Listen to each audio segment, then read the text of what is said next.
What's up? Hello, everybody. It's that time again. It's Sunday night, and we're live. So that makes it the Sunday Night Live, as it says across top of the screen there. We need So to do hello, like hello. we need to do like Sunrise Wednesday live. No, we don't do sunrise. Nothing around here. If I'm up at sunrise, something bad done happened. Hey, 2 more weeks. It's sunrise is going to be an hour later. Yeah, but it's still. I'm good. I am good, sir. So yeah. So how's things going over at your place? I see you got the big 2 foot by 2 foot closed loop stepper, Sane Smart beast of a CNC over there. Yeah. I It got makes that. it makes the router look little. Yeah, it kind of does.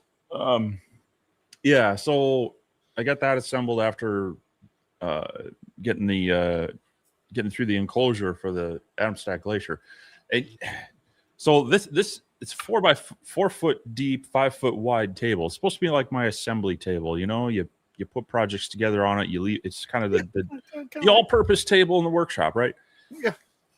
In these last two things, they just dominate it. So like just enough room for the laptop, and then behind it is the controller. So yeah, it's a pretty good sized machine. It's got about a little over 26-inch square working area, closed loop steppers and such. Pretty beefy. I haven't checked the specs on the ball screws, but they're bigger than my Onefinity. So yeah, got that together and got one quick carve done on it with the 60-degree V-bit from Cadence Manufacturing, that Jenny.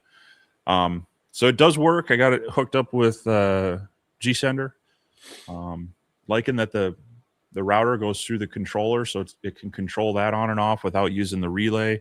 Now, the caveat to that is that I can't control I'd have to add another inline adapter to control the dust collection as well.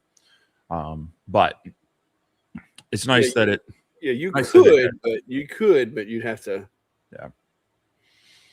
So yeah, going to be running that a little bit. I do need to figure out, because they have like basically this T-track slots for the spoil board.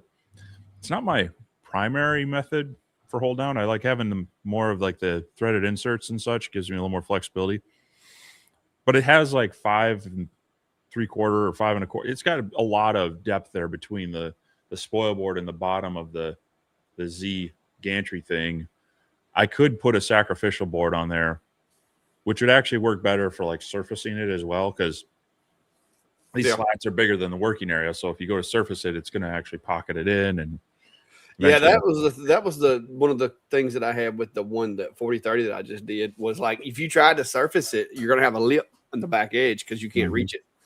So I had actually thought about taking the slats out and surfacing it and just chopping the darn things to make them shorter. But then I'm like, well, but there are times that you might want to use that. So yeah, you could do a number of different things. You could even put you a couple or 4 or 5 threaded inserts in there, and then create a spoil board that would bolt down, with some recessed bolt. Yeah, that way you could take it on and off if you wanted to. Yeah, so I got right now I'm just using some basic clamps or some double-sided tape. Actually, that I almost didn't get this one back off because it was MDF to MDF on with light duty double-sided tape, so it was well stuck down for that carve. But gonna figure out a couple projects with it. I have a few in mind, some things that Carla would like for in the house. I need I think I might design a new push stick for the table saw and see about cutting those out on the CNC, and some of the typical projects, but mix in a few others that might be useful stuff to share. So yeah, working on that. Of course, I also dropped the enclosure video, but then had someone reach out to me about they're from I know them from the RC hobby with model airplanes, and he was building a new airplane and asked about some servo trays, some laser cut servo trays. So he gave me his specs, and I figured everybody always asks about design software. And by no means am I telling people you should go and start using SketchUp, but it's what I have used forever. And so it's hard to give it up. And so I thought, well, I'll just show kind of the design process through SketchUp, how I get it into the laser, and a few tips there. So I even talked about, maximizing the cut when doing multiples, and then a little teaser on even doing a little bit of packaging with some heat sealing bags and such. So if you haven't seen that, check it out. Leave a comment out there, help that video out as well. And the funny thing is I have like a dozen of these now. They're the leftover cutouts from the inside of what I was cutting. And I'm like, they almost look like little like trophy tags or something. Yeah, like if they were brass, they'd be trophy tags or something. And it's this kind of stuff that you're like, yeah, someone could be useful or something, but it's just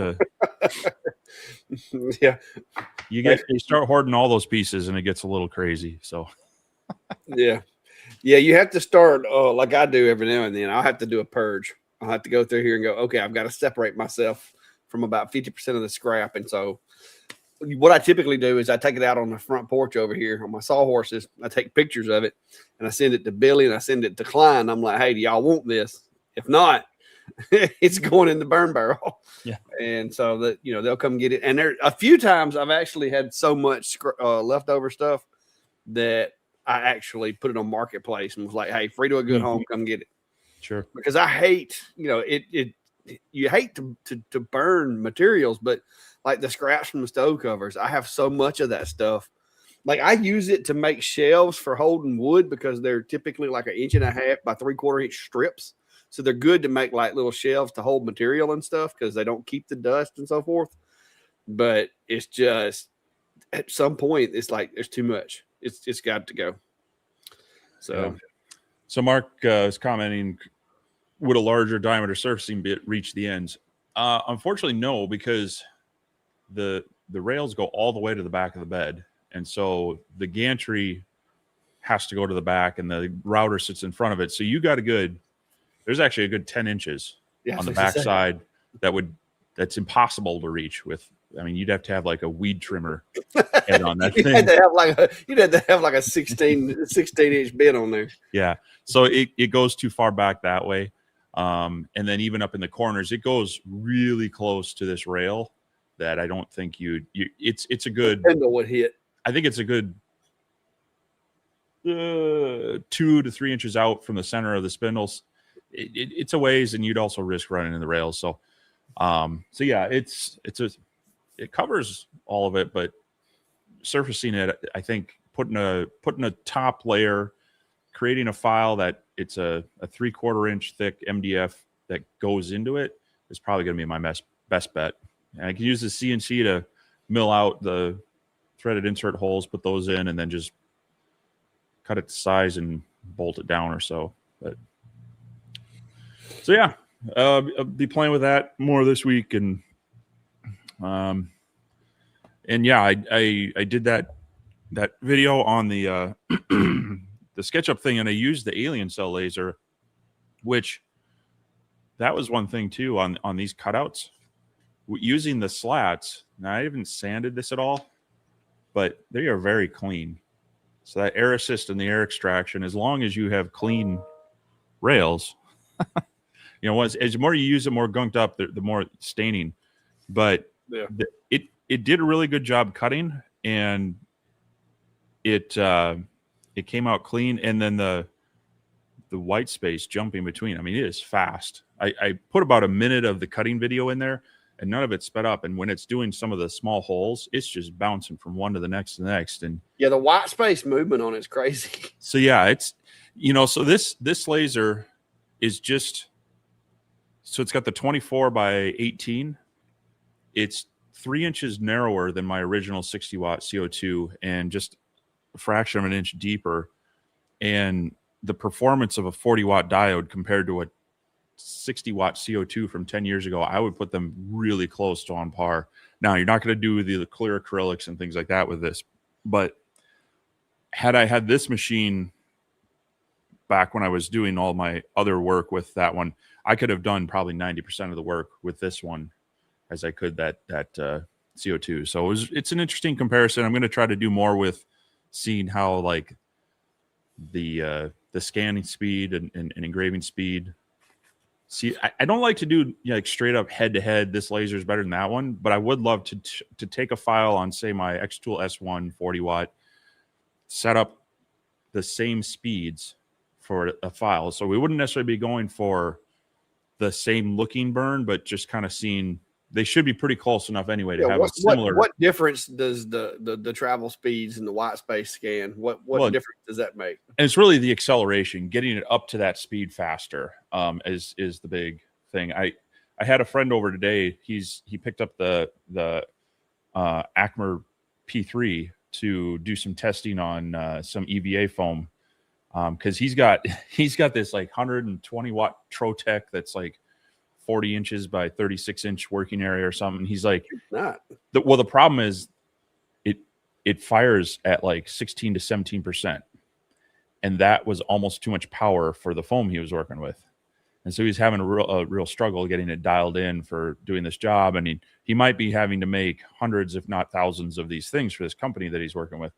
So he's like, can you help me out? And I said, yeah, let's try it out on a dial. You can take it home, see if it works. And then from there, if you need it to be faster, I can make some recommendations. But it was interesting jumping from the Alien Cell speed to that Acmer, which is Core XY and fairly fast. It's not a slouch itself. It's not a slouch, but I was like, okay, I can feel the difference. And in an engraving there, I did it about the same size engraving in foam, just my logo. It was 7 minutes on this one and 9 on the other. So there was definitely a difference. And technically, I had this one set at 600 millimeters a second. That one set at 800 millimeters a second. So that might be an interesting one to do some comparison on. Yeah. Duck Wood Designs is asking, which Onefinity do you have? Oh, he's not asking you? I don't have a Onefinity. You can plainly see that is not a Onefinity sitting there. And, hey, look at the bright side. You can actually see my CNC tonight because I don't got nothing sitting on it. I got plywood sitting on mine, but I have it was originally the 32-inch woodworker, but then they're good at offering like the upgrade paths. So when they came out with the Journeyman, they offered you could replace the top bar for that.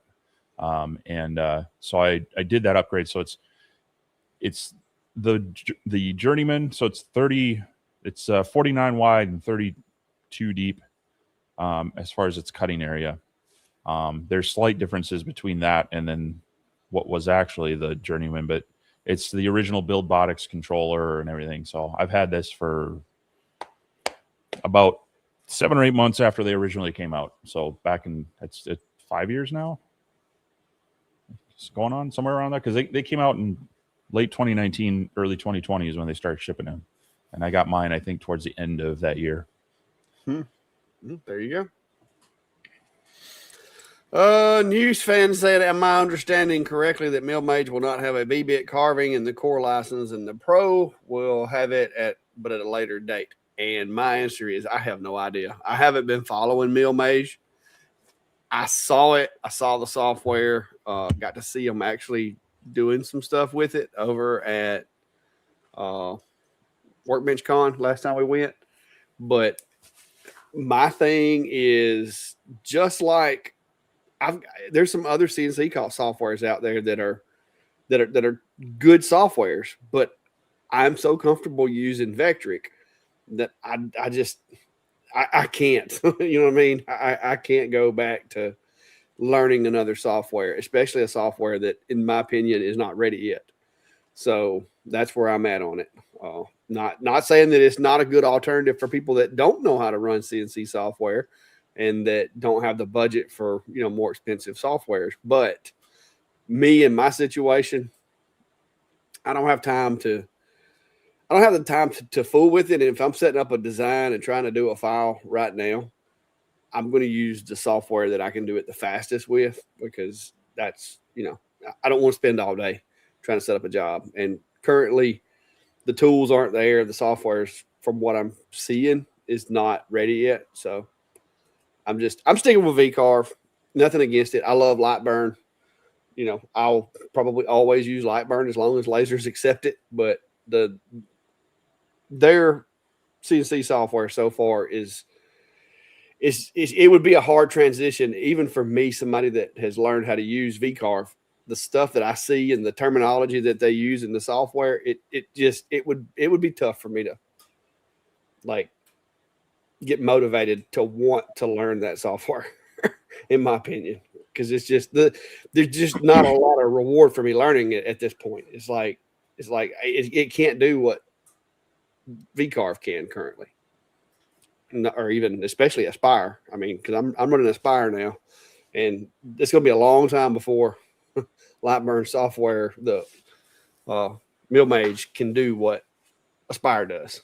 So as far as I understand it, yeah, the Pro version is where they're going to be adding some features like V carving and relief carving.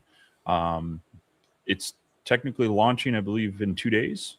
The nice thing is the price, $100 for Core, $200 for Pro.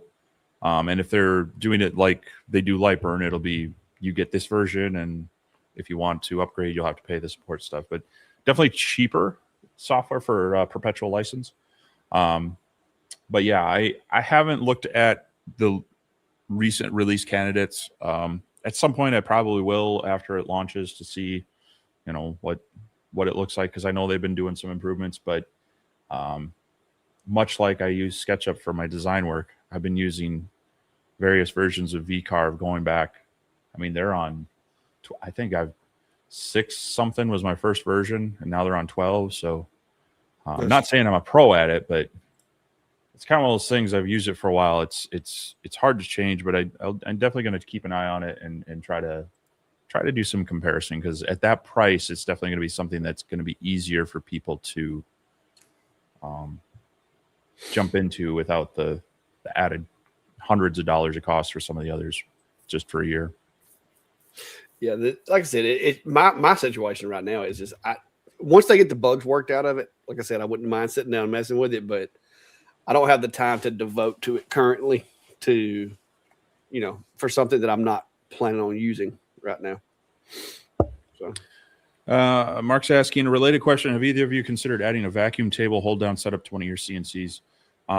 Actually, my first 2 had them.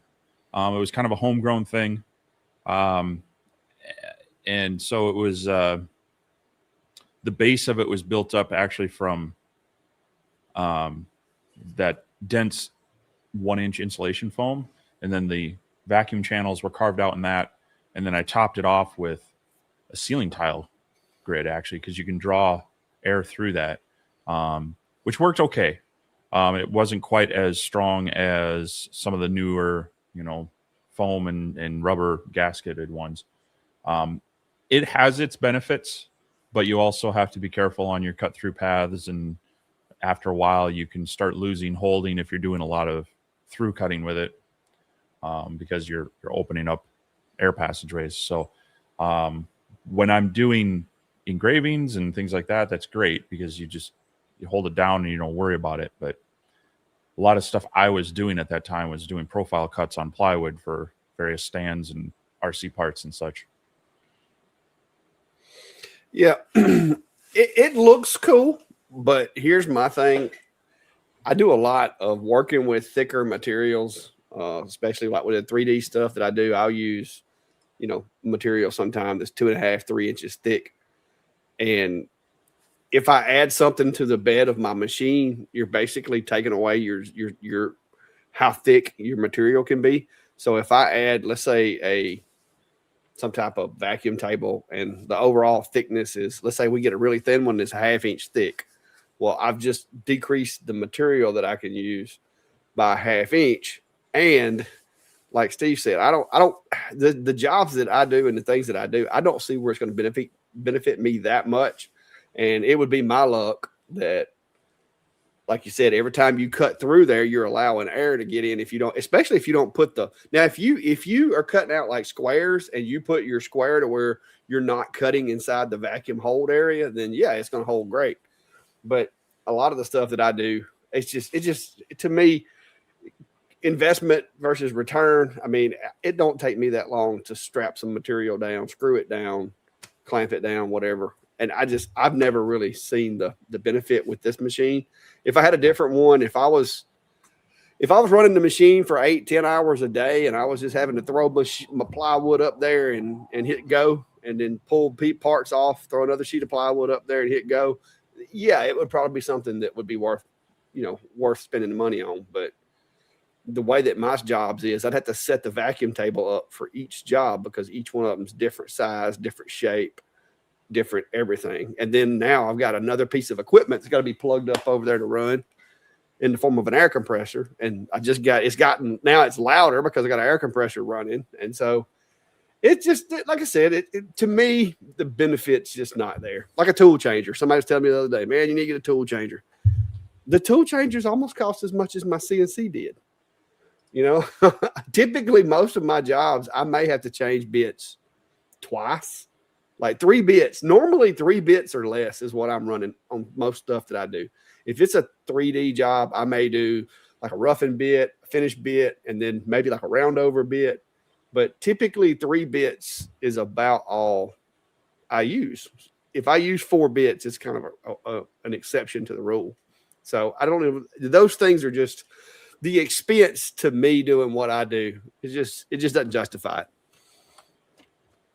It's cool, don't get me wrong, but well, like anything, they have their place, and it doesn't work into everybody's workflow or budget. But but yeah, if you're dealing with repetition of cuts and you just have a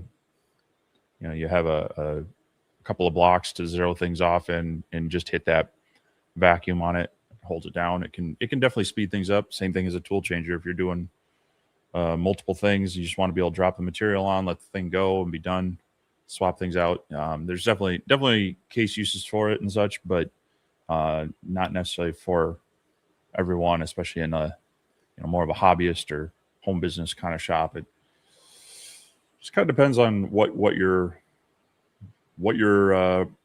products that you're making are.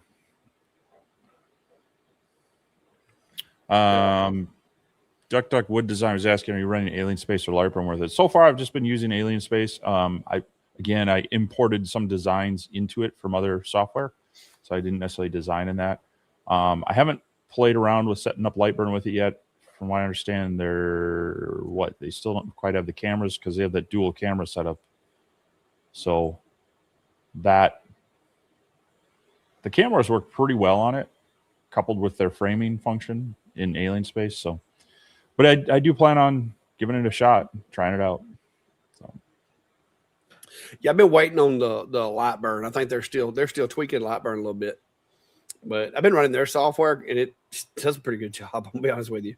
And the reason is I like the little monitoring camera because like if I'm over here working on something else, I'll pull that monitoring camera up and put it on my top screen. And instead of, I can see it because it's like right over there. But when it's on that top screen, I can actually see what's going on inside the enclosure. And you can kind of tell even like if your settings are correct because it's surprising how much detail that little camera picks up. It's also, unless I'm missing it elsewhere, going into that live view is the only way to get the real job runtime because the front screen doesn't display completed time. It just shows the percentage and its estimated time throughout the job. And then when it's done, it says, I'm done.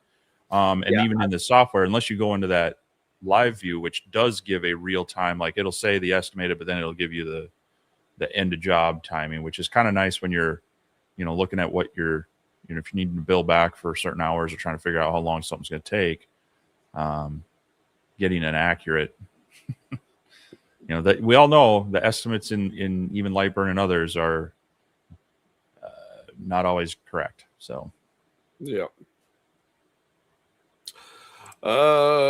Santa saying Lightburn discovered that the default text size was set in edit settings at 0.9843 inches.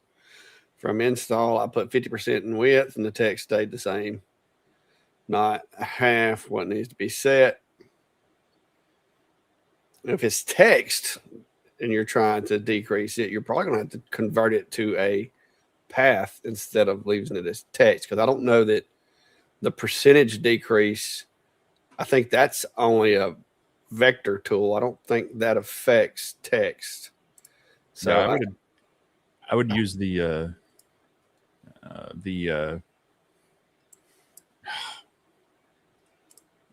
have it. They keep coming out with updates that I haven't installed. yeah, well, I've got all the updates, but like, No, I just was opening Lightburn and it's like giving me the report. I don't know. I see. I don't, and I see people using these percentages and all this kind of stuff. I use the size. Like, I don't care what point a text is, because I'm not designing the rest of my stuff by points. I design the rest of my stuff by millimeters. So I go more with the height and width than I do the point. Like I'll scale it up and down, shrink it, whatever, lock the aspect ratio to maintain the integrity of the actual font. But I could really care less whether it's a 25 or 47 or whatever. Because when I'm designing, that's, a lot of times too, I'm going to convert it to a path anyway, because I'm going to do some weird node editing with it to put a line across the bottom or something like that a lot of times. But yeah, I'm not able to replicate.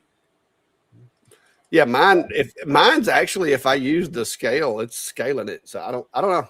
Like I said, my advice is don't go down the rabbit hole of getting into all that. Just figure out, do you need it 10 millimeters tall? If you do, set the box size to 10 millimeters high, and boom, you're done. I mean, I don't know. You can chase rabbits and like spend long time doing something, but Yeah, I mean the width, the height, and also the percentages, they seem to be functioning fine for me. So I'm not able to replicate that problem. Yeah, they're fixed for me. But I mean, like I said, typically I don't worry about that as much as I do the height and width.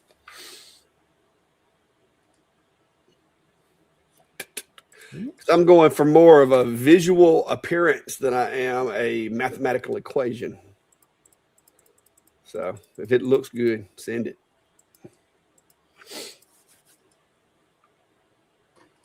Too many tabs open, things popping up. All right. Three Sun Signs is asking, has anyone cut or engraved leather with the Alien Cell 40 watt? I have not played with leather yet on that one. I think I did a little bit of testing. I don't remember. I'd have to look at all my little cards over there, but I want to say I did. I don't know about leather. I may have. I don't recall. I had to dig out my box of test materials and see. But my advice to you, though, leather depends from cow to cow and from manufacturer to manufacturer and from how they tanned it to how they tanned it. So the only true way is to just test it. Most of the time, though, the software, the settings, if you can find a 40-watt laser in the settings for leather, you'll get results. It might not be the best results, but you'll get results good enough if you just got to guess at it. But I prefer to test like everything. Even if I have settings, I'll run a test. It looks like they only have the synthetic leather in their software. I saw another creator say that was one of their complaints, is they didn't have presets, and I was like, well, but they do. I will say their software isn't always necessarily hyper intuitive in a few areas, but yeah, there's still some polishing needs to be done to it, but it's a really good start. It's just it's better than a lot of the other softwares were when they first came out. So yeah, I haven't been as frustrated using it as others. Yeah.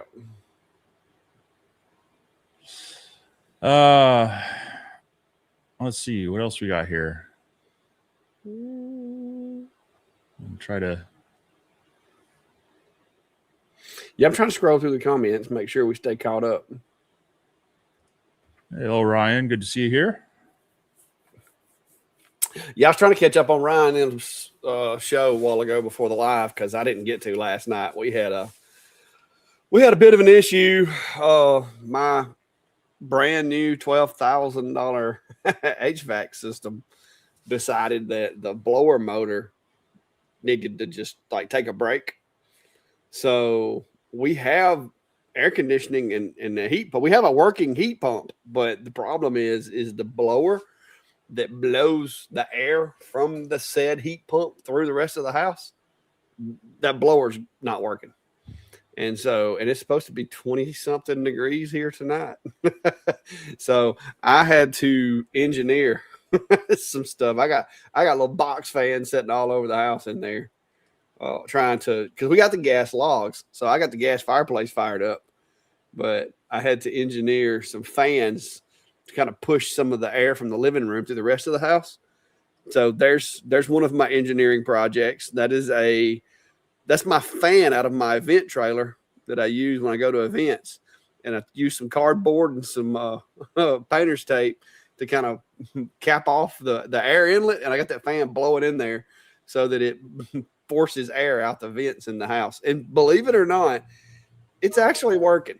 Like it's staying about 71 throughout the house. So hopefully it keeps everything to where we can be semi-comfortable until, was it Monday or Tuesday? I think they're going to come fix the AC, but there was no way to fix it this weekend. Like my brother-in-law is actually my AC guy. And so he came out last night and came and looked at it, went up in the attic, tested everything, but we just can't get the parts. That's the whole problem, is the parts place doesn't open until Monday. So, but yeah, that was, that's a bit unfortunate, but hopefully it won't get too cold tonight. Your house holding some residual heat. Yeah, it stays pretty warm. And like I said, I've got enough air circulating now that it's working. And I got my little space heater that I bought out here that I can take in the house for. Brady was a little concerned that it might be cold in the bathroom in the morning when she gets ready to go to work. So I'm probably going to take that in the house tonight. So I'm probably going to take this in the house tonight just in case, so she can plug it up and use it if she needs to. Yeah. But yeah. But we got a really good hot water heater. And I told her, I just turn the hot water and let it run for a few minutes. It'll warm it right up in there. Yeah. Get a little hot and steamy in there and you won't notice until you walk into the next room. Yeah, until you come out. What are they? REM Firearms is asking, do either of you have any experience with one laser XRF? Unfortunately, we don't. Closest thing is the Thunderbolt. Closest thing I've got to it. It seems like a good machine, though. SJ Laser says, Hobo with wood covered in his recent video fixed to the new release candidate. That might be the text thing, because I did see he dropped some video about resizing text. So since I'm not on the latest version, maybe that was why it wasn't messed up for me. It could have been something messed up in a intermediary. I'm on 2.0.03. So I'm an 05. So okay. I don't know.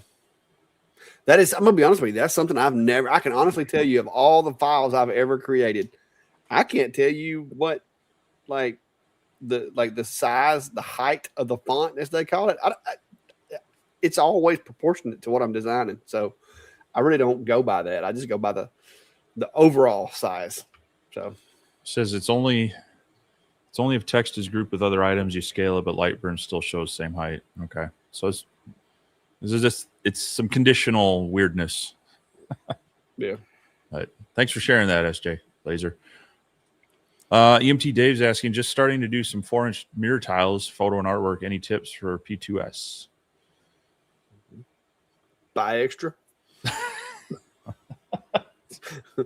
I mean, you're gonna mess them up. It's mirrors are fun, tiles are fun, but there will be lessons to be learned. Yeah, I mean, maybe not necessarily for, like, if you're doing vector artwork and such, maybe defocusing a little bit and definitely elevate it off your surface. I usually use a couple of like plywood rails on the edges wherever it's not necessarily going to be engraved, hopefully.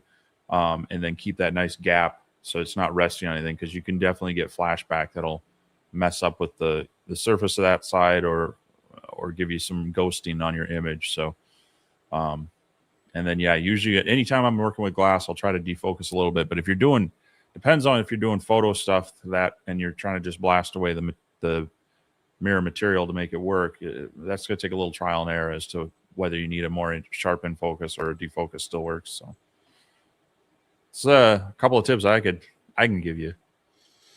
Yeah, you definitely want some like gap between your engraving mirror that you're engraving and the surface. I would say at least a half inch is what I try to go with. That's overkill. I think, a quarter of an inch would probably be plenty, but I try to get it on up there a little bit. And you can even make you like a little jig or stand to hold it up out off the work area. That works good too. That way you set it in there and that jig just barely holds the edge of the mirror up off the material. Mm-hmm.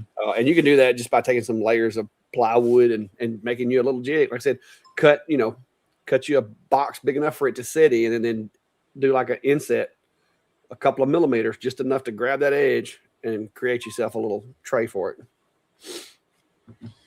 So Jared Lyons asking, how's X-Tools P2 with tumbler or P2S with tumblers? We create 45 watt, really easy to use. My jobs are picking up, so thinking of adding a CO2 since my 45 watts paid off. Also, have you had your hands on the Vertigo? David's going to tell you the P2 series is not his favorite for tumblers, just because the alignment is a bit of a pain. They make you chase that red laser. That's what kills me with it. They make you have to move the highest point of the tumbler has to be under that red laser, which means every time you put a tumbler in there, your rotary is going to be in a different location more than likely, unless it's the same type tumbler. And I'm really considering bringing the machine back over, because when I last tried to do tumblers with it, it was before X-Tool Studio. It was back when XCS was the software. So I'm thinking about bringing it back up and trying it again, because I do like my RA2 Pro with the accessories and stuff. I love it. I love the S1 doing tumblers, but if they had a way that you could turn it off and manually focus the machine to where you could put the tumbler in the same spot every time, or the rotary in the same spot every time, that would make things better for me. Because if I'm doing one tumbler versus another tumbler versus another tumbler, I can't just I can't just use a jig and put the rotary in there, because it won't focus, because that little red beam has to be exactly in the right spot for it to focus. That's my biggest complaint with the P2. But it would have been as simple as making it to where you could go to like pro mode or something on the rotary and disable that function and just set the Z-axis yourself, and that would have made it perfect for me. But they didn't do that. Sometimes the simplest, like trying to be simple for folks that have never used a laser, you make things so complicated and convoluted that somebody like myself that wants to do 100 tumblers with the machine, I can't do 100 tumblers with that machine as fast as I can another machine, because now I got to do all this alignment checks and stuff, because I can't necessarily put a jig in there. So you make it simple, but at the same time you overcomplicate it to an extent. So but I'm hoping maybe X-Tool Studio fixed that. I don't know. We'll see. Yeah, so the P3 has alignment pins to kind of help out with that. I need to jump back in it, because when I first got mine, their tumbler part of X-Tool Studio was still kind of in beta. So I was going to let them cook on it for a bit. So I need to check that again to see how that works. I'll be honest, my favorite tumbler machine was my original 60 watt CO2, because everything was manual. Mm-hmm. And so it felt easier. And it was a lot of the newer lasers will sometimes try to throttle themselves based on what you do with them and tell them. And so I feel like that sometimes slows them down as well. So sometimes all the smart technology is frustrating and gets in your way, but I haven't, I haven't done a lot of tumblers with my P2. I had other options. So I guess it wasn't my favorite, but that's because I had other options to work on them on. So yeah, and that's the way I was. That's why the P2, my P2 is right over there right now, and the OMTech Polar Plus is sitting here. The P2, as far as like general experience of engraving tumblers and or engraving cutting boards and stuff like that, I like the camera. I like the machine. It done a good job. But when I get an order for tumblers, I need a machine that I trust. And I was using the S1 because the X-Tool S1 is, in my opinion, if they would come up with if there was a CO2 module for that machine, it'd be jam up for tumblers because it does a really good job. It's easy to jig it out. The little crosshair makes it simple to line everything up, but it's a blue diode, and blue diodes are a little finicky when it comes to tumblers. I've done lots of them, made lots of money doing tumblers on it, but CO2s are a lot more forgiving on speed, power, and focus. So that's what I'm trying to get to is I want me a CO2 machine to be able to do tumblers with. And like I said, I'd love for it to be the P2. Actually, I wish I had a P2S. Maybe it's a little better. I don't know. But I'm thinking seriously about trying to hook the P2 back up and giving it a go and seeing if I can come up with like maybe a magnetic. Because here was my problem. Even if I do like a magnetic jig that I place in there with magnets, the pan slides in the P2. Like you can't really lock it. So now I've got to come up with a way of locking that plate or that pan to keep it from sliding in and out also, because it don't do me no good to magnetically attach my chuck if the crumb tray slides back and forth and moves around. So it's just, there's so many points of failure with that machine in the past that I just didn't feel comfortable trusting it with, $700 worth of freaking tumblers. Now you used your OMTech, what is it? The Polar Plus? Which one do you have? I got the Polar Plus, and I'm using the chuck from Atom Stack, and it works. It works fine. It works great. Yeah, like it's got the reader controller. I set my origin, and once I set the origin, I can sit there and just send them one right behind the other, behind the other, behind the other. So I'm good with doing tumblers on the OMTech, but and that would be a little bit cheaper than the P2S. And you just have to be comfortable with light burn.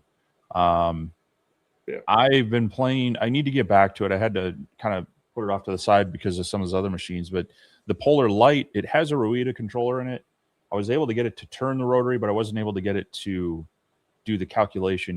With the input, the diameter, and things like that. It wasn't quite correcting for that. So I need to just double check my setup for that. Because if that would work, I was just using the X-Tool RA2 with the adapter for the P2 to plug into that because it's got that 4-pin aviation plug. Because that would be a very inexpensive machine. Now I had to put it up on blocks to be high enough for it, but that one's at like $1,800 or so, and it's kind of like nice budget machine. If you're just doing smaller stuff like that and acrylic and tumblers, it would work well for it, save you some money. But yeah, if the Reno 45 had a true Ruida controller in it that would operate a chuck, it would be perfect for tumblers. Yeah, and I thought about doing that. I ain't gonna lie, I've thought about getting the Polar Plus out of here, just breaking down and spending the $300 and something on a Ruida controller and upgrading the Reno 45 and making it my tumbler machine, because I created a jig for it for the RA2 and everything, and it works great.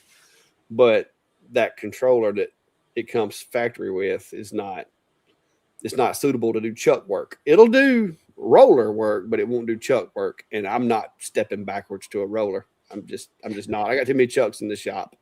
I started out with a roller, and I messed up enough tumblers with a roller because you have you got the tumbler on there and it just bobbles just a little bit as it turns because one side catches or something, and now your graphics all messed up, and chucks are just so much better.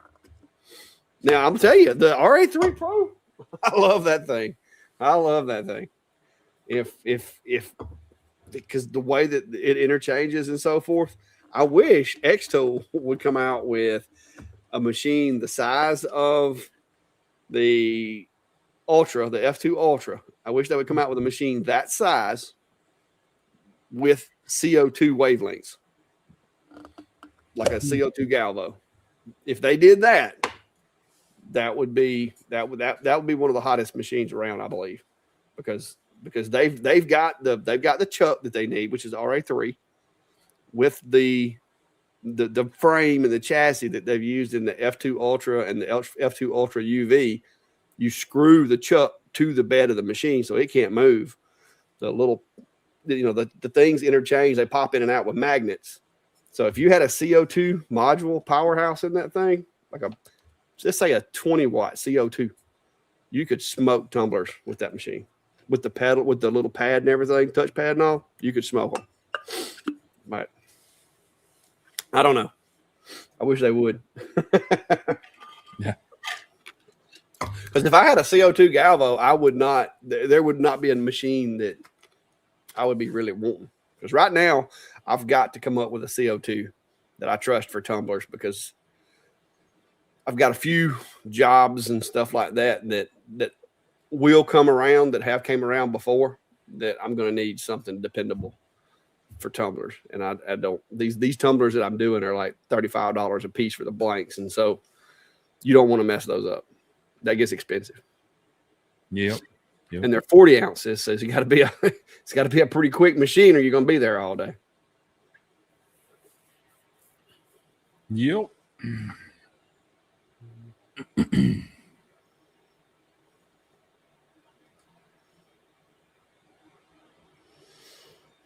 Where else we at? Bulldog saying, I know the paid offers are nice, but do you support the average K40 guys? Not sure what paid offers you're talking about. Talking about like paid jobs, like engraving stuff for people.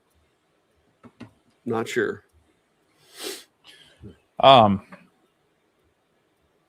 Yeah, I've looked at the K40 version I had was the Monport M40. Back when I bought my first CO2 laser, this would have been coming up on 11 years now. I had originally started looking at a K40, and they are a decent laser to start with if you only have that, that's your budget and that's your space. But what I was needing, by the time I figured out the upgrades I was needing to do, I figured that getting into a 50-watt CO2 cabinet style was going to be about the same. So I figured I would just save my money and, wait a couple months more and buy that at the time. But that was back when, there was absolutely no air assist. They didn't have a honeycomb tray. They were very, very basic machines. They've come out with some versions that are better now. But still, I feel like they're quick. You quickly outgrow them if you're doing it as a business and such. Yeah, the lack of the ability to focus. Like my M40, I had to go in and I had to gut it. I put a bed in there. I used a lab jack. Yep. Yeah, my little lab jack, and I used a little swivel cable and a wooden knob I cut on the laser to make it to where I could turn it up and down and lower it to set the focus. Had to take that clamping thing out of it. Had to buy honeycomb for it. Like I had to totally redo it. Had to redo the gauges, the temperature gauges, because both of them went out. Had to buy a chiller because I was using a bucket and I kept getting crickets and stuff in my bucket. So I had to use a chiller. So yeah, it's those machines are, you can do stuff, but there's a lot of work goes into them. Yeah. And if you're only doing 8.5 by 11 projects, it's fine. But most of the stuff that I do, most of my jobs are bigger than that, require a bigger work area. But you can, as long as you get your project size appropriately. So, I try to keep my content somewhat relational to more than the machine I'm working on.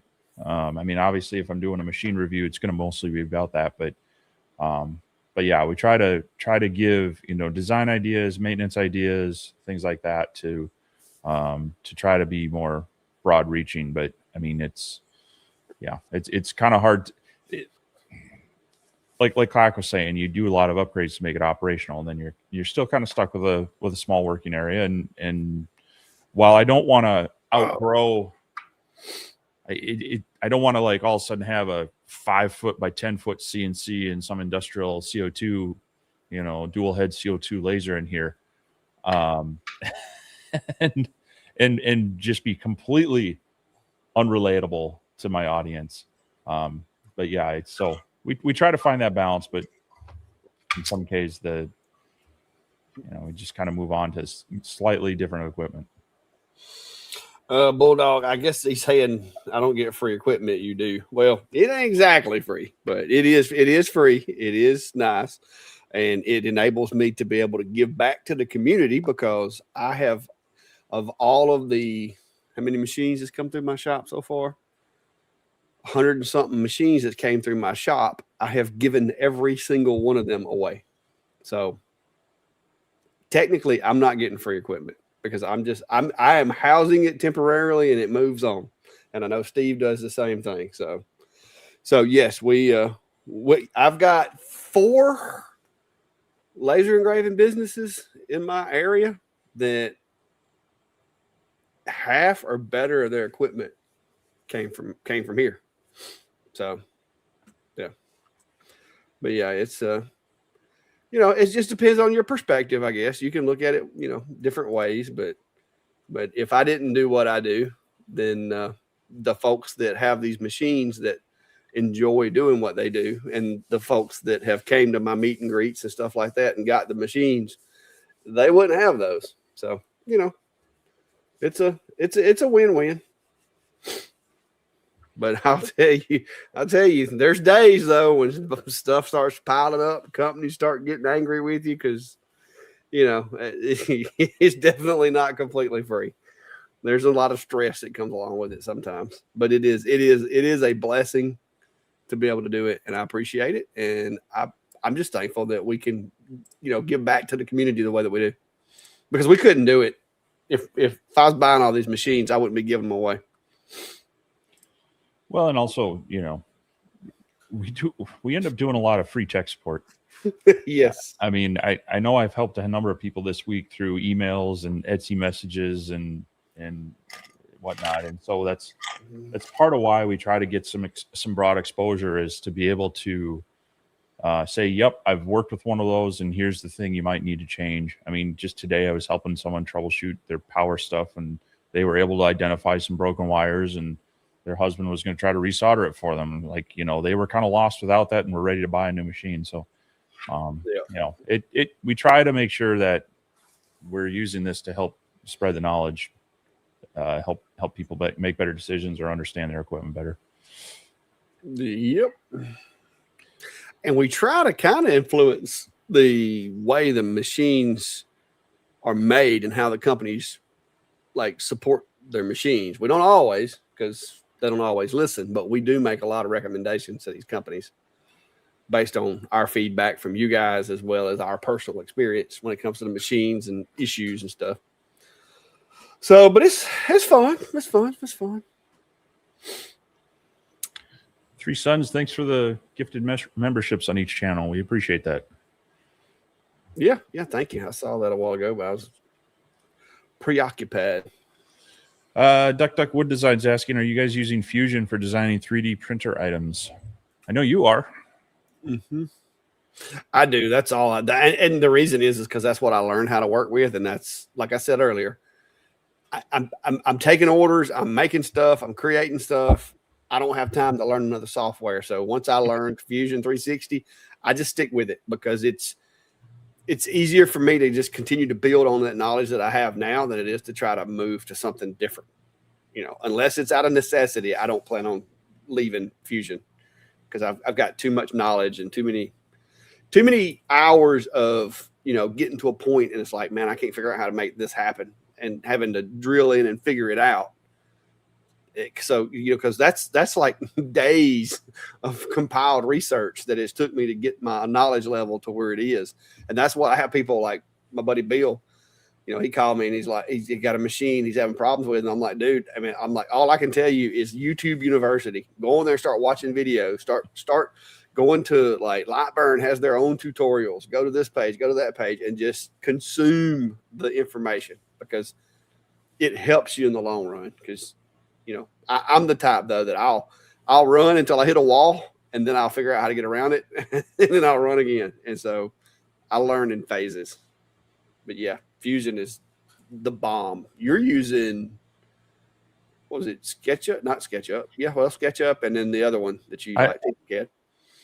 Yeah, I've done a lot in SketchUp, so sometimes I'll start there. It's not a true 3D modeling tool. They do more of faces, so it's 3D-esque, but it has some limitations as well.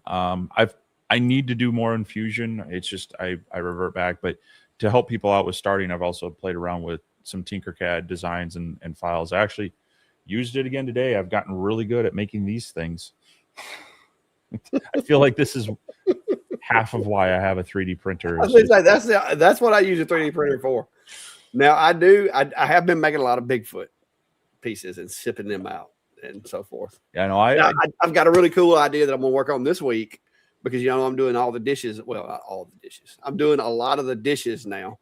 And so I've been trying to figure out where to put that little scrub brush that I use to get the gunk off the dishes, And I was looking the other day and I'm like, there's a space for it right there. I just need a little tray to go right around the spigot. And I need like a little spillover so that if it's any water on it, it can drain back into the sink. And so my plan is, if I can make this work, is to take the 3D scanner in the house, scan that part of the sink, and then design the file to fit around the faucets. Or I'm just going to draw it out and build it that way. Yeah. Whichever works out best. We'll see. Yeah, we have like a Scrub Daddy and a few other things in our sink, and I just went on to Bamboo Maker World, whatever, and I found a couple that worked. I stole other people's designs. Well, I guess I could do that, but where's the fun in that? So. Well, no, it is always fun making it more yourself. But I was needing some test files for printers, so I was like, hey, we could use one of these. Might as well print that instead of just. But don't get me wrong. I'm not against it if there's one I like. I'll have to look. Yeah. So we'll see. Diamond State Precision's asking how many of the machines that you've reviewed are prototype or pre-production. That is like, it is kind of. That was a topic of an email today, wasn't it? We're trying to get away from those, honestly. Because it's fun to kind of get like the first glimpse at something, but it never seems to be like, there's always little minor variations with it. So, for example, the glaciers that both David and I got last year were prototype machines. We knew that. And they have made a couple changes to the way the cable chain works, but also a very important change is how the wiring is to the modules. And so now our modules, like if we had to replace them, the production wiring doesn't match our machines.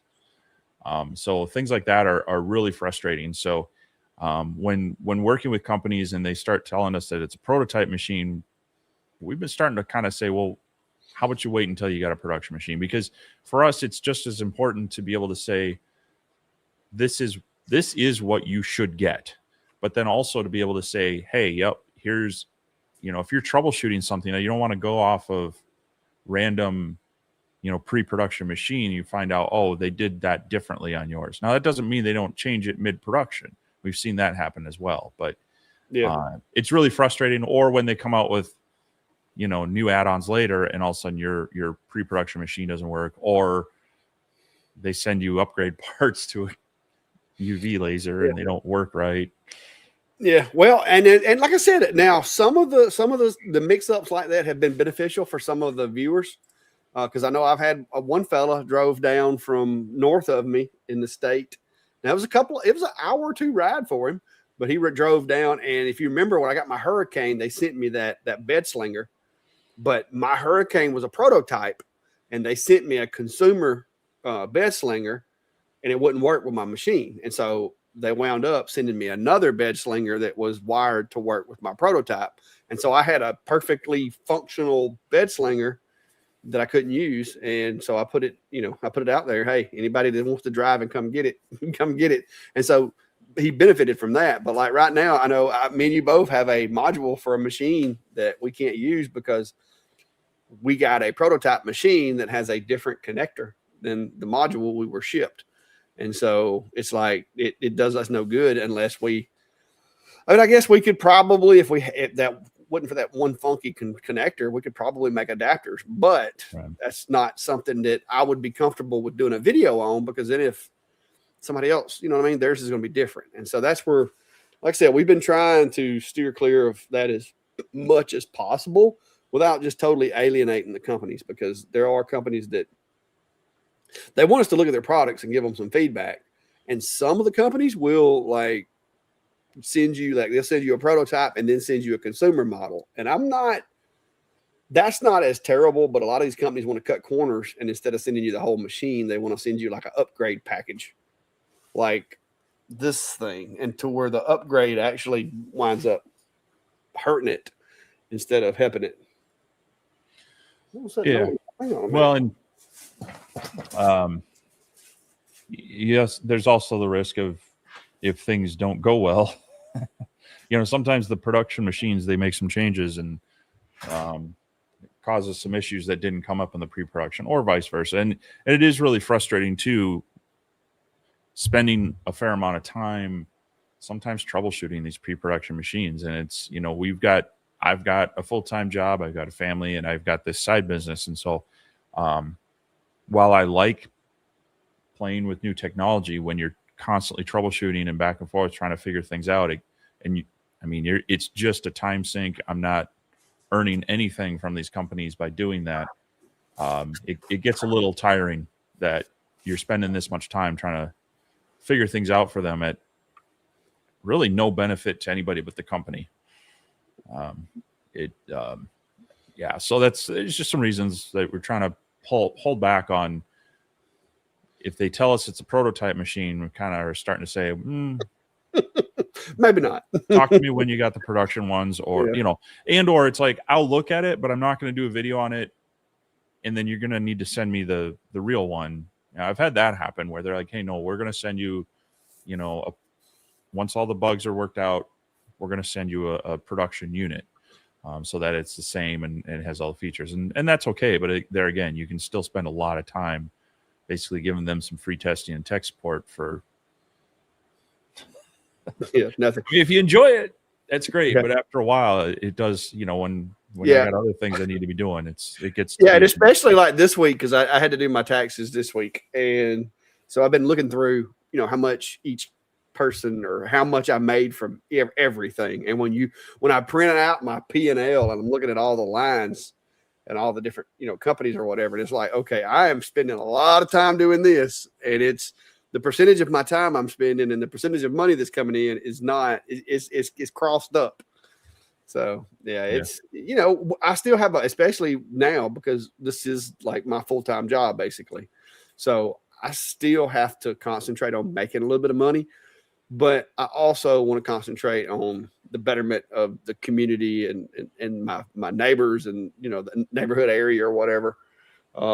Because like I said, the schools, other makers in the area, you guys, the stuff that I can ship, I like to be able to hold, giveaways and stuff like that. And like the last meet and greet, I think it was $7,000? No, $8,000 worth of machines left there with assorted different people. And we're trying to get one together in Minnesota or somewhere thereabouts. So we'll see. Yeah, the closer to my shop, the better. Yeah. But anyway, so yeah, we'll see. I mean, sometimes if it's just a really cool new machine, I'm more likely to say, sure, jump me on the early list. But if it's not something I see myself using, well, the bigger machines regularly, to me are more of a pain, because if it's something small that I can just toss over in the corner and it doesn't take up half my shop, I'm not as worried about it. as I am these monster machines that they send you. Because if you get a monster machine in, it takes up a lot of space and it don't work. What you planned on having your shop tied up for a week turns into 4 weeks. That's that, because like this is where I make stove covers too. So I can't have stuff that just like gets stuck here for 2 or 3 weeks, because now I'm outside on sawhorses making stove covers in the cold. You know, if I got to stain something right now, it's going to be on the table saw, and I don't want to mess up that. Yeah. So I mean, and then that's what a lot of these companies don't get, is they think this is just like a studio. It's not. This is a working shop. Like, I'm making stuff out here, you know. Yeah. So, but yeah, it's fun. I enjoy it. And Cody's here. He's got a large format printer. He's got a monster 14 by 14 3D printer in his shop now. Hey, you got to check out his stories on his social media. Dude, here lately I have been busy. But yeah, it's an older printer, but it's funny because he does show print out a tiny little benchy in the middle of that massive bed. Tail Dragger's asking, how would you design a screw-in adapter to the alien cell exhaust? I actually did that, and I never finished it, but I've actually got one started. What did I do with that? Let me see if I can find the file. I've moved computers around. I don't think it's going to be on this one.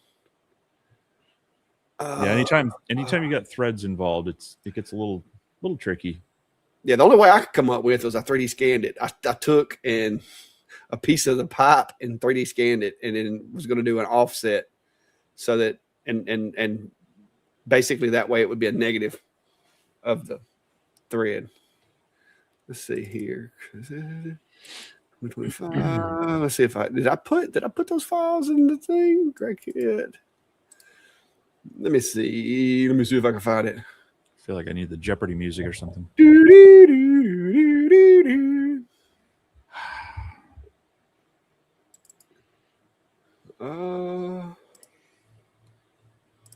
Regret mentioning music.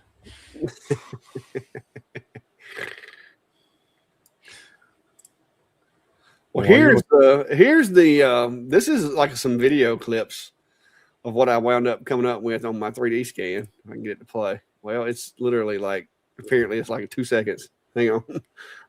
But let me see here. Exciting 2 seconds. Yeah, so what I did is I took a piece of that hose and put it on a 4-inch, like put it on a piece of 3D printed 4-inch adapter. I put it together like this, and what I was going to do was just basically like use this to design around the outside of it. But I ended up, when I scanned it, let's see, is this an image or is this that's what it ended up coming out like. So I had some work to do in Meshy, and I couldn't quite get it to where this was square, and so I run into some problems. But you know, it was kind of turned out okay. Like right there, that was when I had it semi ready to print. I got some holes in it still, but it turned out semi okay. But I abandoned that project because I got busy. I haven't come back to it yet. Yeah, it'd probably be best to like try to measure the size, get the specs on the threads, and you can get like thread generators for that, and then model it from there. But it would be much easier if I knew how to do threads, it would be much easier in Fusion, I'm sure, to create the threads if I had the spacing and everything, as opposed to doing it that way. And that's when I was like, you know what, this is not as easy as I thought it was going to be, because taking that and turning it into a solid to be able to mesh it out for printing, it was like, okay, this is a little more complicated, and I'm not going to be happy with the results that I get from this scan. And so I was like, you know what, trash it, move on. Yeah. It seemed like it sounded better in my head until I started trying to do it. Yeah, 3D scanning is great, but it sometimes, I mean, it's kind of like, I've had people with model airplane plans like, hey, if I have the plans, can you just scan them? And you know, the trace function seems like the way to do it, but after I spend all the time cleaning it up, it probably would have been easier for me just to literally draw in the program over the image and scale it. So, but yeah, Tony, that is a really good question. Y'all know Biscuit just kind of came up here. and he was a bit of a nomad when he came here. Well, he's been here for about a year. Like I've been keeping him up and all that, making sure he's taken care of.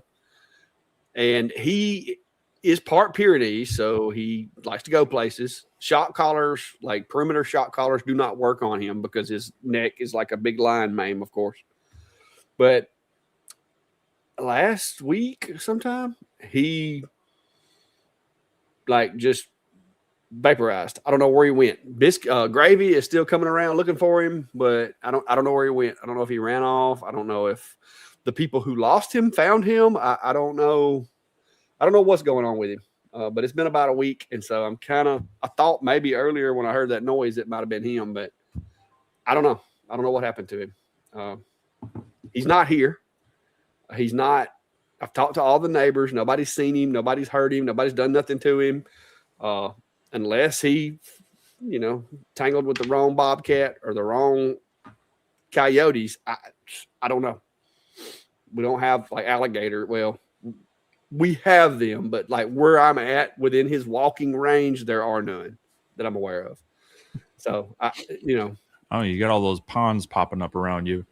Yeah, I mean, I can't swear there's migrating. I can't swear we don't have alligators around here, but as far as I know, I have never seen one within 5 miles of my house. So yeah. I don't know. It's been driving me nuts. I have walked and driven like all the roads, the dirt roads, back roads. I've walked my property. Of course, I walked some of my nephews across the street. Of course, I can't just go wandering on other people's property. But I've talked to all the neighbors. Nobody saw him. They all know him. They know who he belongs to. He's got my phone number on his like little bone thing that I made him. So I don't know. I don't know what happened to him. I keep hoping he'll show back up. Maybe he just went chasing some girls around or whatever. But as the days tick on, I'm starting to think that either whoever lost him found him and we're like, oh, look, that's our dog. Because he still got the same blue collar on he had when he came up here. I never took his collar off of him because technically I wasn't trying to keep him, but he just never left. And so I don't know if somebody drove by and was like, oh, look, that's our dog. And they called him and he came to them and they drove off with him. Or I don't know. I don't feel like nothing happened to him because he was a pretty rough and rambunctious dog. It would take a lot of coyotes, I think, to have got him to where he couldn't escape. But we'll see. Duck Wood Designs is asking, are you guys going to the APA Expo? Not this year. Maybe in a future year, but it's kind of too close to CES that we went to last month. And just kind of got to have to spread those out. I mean, I know Clack's got more time than I do. My time's gotten a little better if I can get away from dishes and laundry and grocery pickup and honeydew list. Matter of fact, there's going to be a honeydew list video this week because I got assigned a task today. And yes, Miss Sharon, I am, because I saw she said earlier, record it so we can learn from it or whatever. But I'm also going to be recording this other one that I'm going to be doing. And y'all, it's going to be on the other channel. But look, I got a co-star with me this time too. So I did a little bit of pre-recording today. So. Yeah, I think that's next week out in Vegas. So there'll be some other creators out there, I'm sure. Yeah. The one we're keeping an eye on next is the Next Level Maker Conference, end of August down in Grapevine, Texas. You're already registered for it. I still got to see if I can get the time off for it. But looking pretty good. They just announced that they're going to they're hiring a photographer to be on site, and that every full conference attendee will get free headshot photographed by this guy, so they'll take photos and edit them and send you the files for you to use. So, okay. Yeah, you got to pay attention to their feed. I haven't been, but yeah, see, I have my ticket. Yeah. I hopefully I'll get that sorted out. I'm thinking I might be tired when I get there, but I'm hoping I can be able to drive down and be there for the bulk of it. But we'll see. Don't want to commit to it until I know they'll. It's just it's possibly the worst week in the calendar year for work that they could have it scheduled on is our fall semester startup. So that's my struggle with committing to it yet. So yeah, the good news is I did get the room. I got my room secured. I got my ticket, so I will be staying at the conference center at the hotel or whatever. And as far as I know, if Steve does show up, I'm guessing he'll be staying there as well. And I may have another tag along. I don't know yet. We'll see. Klein's claiming he wants to go, but it's a long time between now and then. Well, I want to make sure if I can go, I want to get signed up sooner because it's cheaper, and I want to make sure I get a room locked in. So yeah. Well, depending on the situation, like I said, we don't know. We don't know what we're going to do, but I do know that I have secured mine. I plan on going. My schedule, I've already talked to HR. They've approved my off time request. I am good to go. Yeah.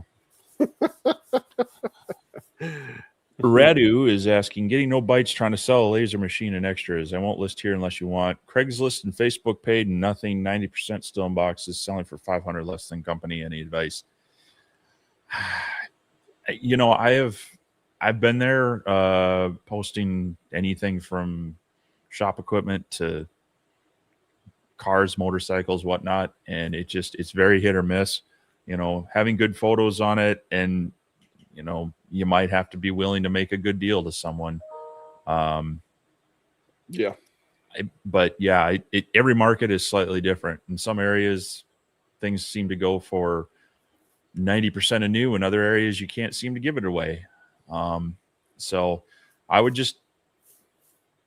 my best luck has just been on Facebook Marketplace. Sometimes if you have like a community group of like a buy sell group, I've found some of those pages and have added it there. But yeah, maybe if there's a maker space, maybe you advertise there somewhere if they got a bulletin board or something. Maybe. Yeah. It's just, I don't know, some things. And also there's a lot of people too. I mean, I don't know you say it's 500 less than new from the company. A lot of people, they won't touch used, even if it's new in box, it's used to them. And they'll be like, if it's not half off, I'm not worrying. I'm not going to mess with it. Because you really don't know. I mean, you would like to think you could trust everybody on Facebook, but that's not really the case. Yeah. And so, a lot of people are really skeptic that unless it's a really good deal, they're not going to take a chance on, buying something that's damaged or whatever. So, yeah. I see that a lot with a lot of other stuff. I haven't sold any lasers on there, but I have, like I said, I do cruise through Marketplace pretty regular. There's a couple of things that I have looked for. Lasers is one of them. I'm like, if I see a really good deal, I might jump on it. And I see a lot of okay deals, but then I look at it and I'm like, okay, they're wanting the Thunderbolt lasers. Like, if I saw a good enough price on one of those, I would go get it. Because I think I would like the machine. I've ran, my buddy Tim's at the trophy shop. I run it all the time. I know that machine. I know it would fit. It would do my tumblers like I want. Like, I'd be happy. But every time I see one, it's only about $1,000 cheaper than a brand new one. And I'm like, okay, if I get the brand new one, like, it's brand new. Like, I get customer support, the warranty. I know it transfers, to me, all that. Because with Thunder, I think you can transfer the warranty from person to person, but I think there's a process. Sometimes there's a small fee too, but the other thing too is depending on how low you have it. Some people, if you have your price too low, that sketches them out as well. They're worried, like, is it stolen equipment or is there something wrong with it that they're not telling me? So sometimes that pricing game is just you got to throw the darts out there and see what sticks eventually. So, yeah. And in my opinion, on Marketplace, try to put enough information out there to where you don't sound like a scammer too. Because a lot of people will put like, brand new in the box laser, and then they're going to copy and paste some specs from a website and nothing else.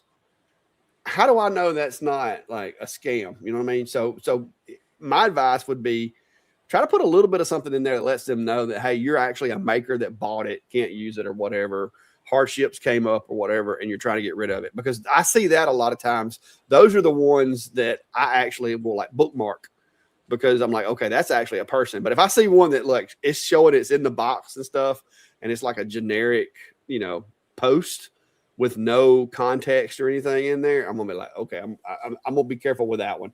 That's somebody trying to get me to meet them somewhere, and they're gonna try to rob me or something, So you gotta kind of sell yourself as being a real person on there as well. There's just so much theft and stuff going on. Yep. But hope you get someone to take it off your hands. So yeah. Oh. I'll jump this. In Lightburn, if you're using an ARA module, will the text in console be red instead of black? No, Lightburn doesn't natively know what module is. So you can set up, if you want, you can set up your layers for different things, and maybe you want to set up red being a certain feature or whatnot. But it doesn't really. It just knows to send certain, speed, power, whatever. It doesn't know that it's an IR versus this. So are we talking about the text in the console window, like the GRBL console window, or are we talking about like in the work area? Nah, that's a good point. But yeah, you can't change the actual console. Because if there's something in red in the console, that typically means it's an error. Yeah. Don't know. Well, short. Yeah. Cody said, I'm super bummed about the Maker Conference in August. It is the same weekend as Carveco's user group in Atlanta. Yeah, that was I was really wanting to go to the Atlanta one, because that's like a 3-hour ride for me. So I could get up at like 6 a.m., drive over, spend the day, and then drive back that afternoon. I really wanted to go to that. But business wise and what I do wise, it makes more sense for me to go to Texas than it does to go to that one. So this isn't AWF. This is Carveco is starting a user group thing. I think this is the first year they're doing their user group. It's on the 29th. Yeah. Yeah. But you've been talking about AWF in the past. Yeah. I also saw this one. I think they announced it like last week or week before is when I actually saw it. Yeah. Just this past week they announced it. And but it's on the 29th. Yeah. It's 2 days there. So yeah, it's unfortunate that they have it overlapping with that. And I know sometimes they just have to go with dates, but I kind of wish some of these things because Carveco user group is going to overlap a lot with a Maker event. Yeah. So there's a lot of people going to have to make a decision which one do they go to, and the Maker event's trying to attract more of the CNC groups and such. So it's unfortunate. So. Yeah, so I'm guessing Carveco won't be set up at the Maker event. No, and I see Cody supporting the Carveco event too, so I imagine he's probably going to be out that way more so than the other one. So yeah, it just sucks. I mean, if it had been like 2 more days, like if they'd have done it like 2 days later or 2 days earlier, before or 2 days after, it would be a lot more convenient, but. As far as the business goes and everything, looks like I'm going to go to Texas. So, because I can't even take time to learn how to use Carveco. I've got license. I've talked to the guys. The software is pretty cool, but it's different. And like I said, I haven't had the time to sit down and actually just like learn it. Let me see here. Window. They said that the text is red with no errors, even with no errors. It's got to be a setting somewhere. I don't remember there being an option to change that to red text, but I'm going to look and see if I see anything. Yeah. No. Rem Firearms is stating, I'm interested in a 3D printer, but don't know anything about them. It can be a new thing to learn for tools, but they've made them a lot easier as far as functionality. Almost to the point of being appliances, just kind of plug them in, they work. I've been really happy with the Bamboo printers the past year plus, but I've also, the FlashForge 85X has performed fairly well. And playing a little bit with the Anycubic, I had to do a little more tweaking with that one. So part of the hassle is making sure they're working right. The other part is you could buy a 3D printer and never design anything yourself and still print out lots of things. There's a lot of people that share things from shop jigs and tools to goofy tchotchkes and other decorative things. So you don't necessarily need to know 3D design, but to really get a lot of use out of it as a maker, of course, you got to figure out some 3D design. And there are some things within the slicers themselves that let you do some design work. Otherwise, there's some free softwares out there that you can play with, but it's definitely a new rabbit hole to jump down. But if you do look at them, definitely, like I say, probably the easiest ones to get started with is the Bamboo A1. It's fairly inexpensive comparatively to others, but it's fairly functional on like PLA and PETG. You'll have pretty easy success with that. Yes, that would definitely be my recommendation. I love my bamboos. Bamboo's the way to go. I'm not seeing a way to change the color of the text. I don't know why it would do that. I know I've seen red text up there, but I can't remember the exact circumstances surrounding it. I'm trying to replicate that, see if I can figure it out.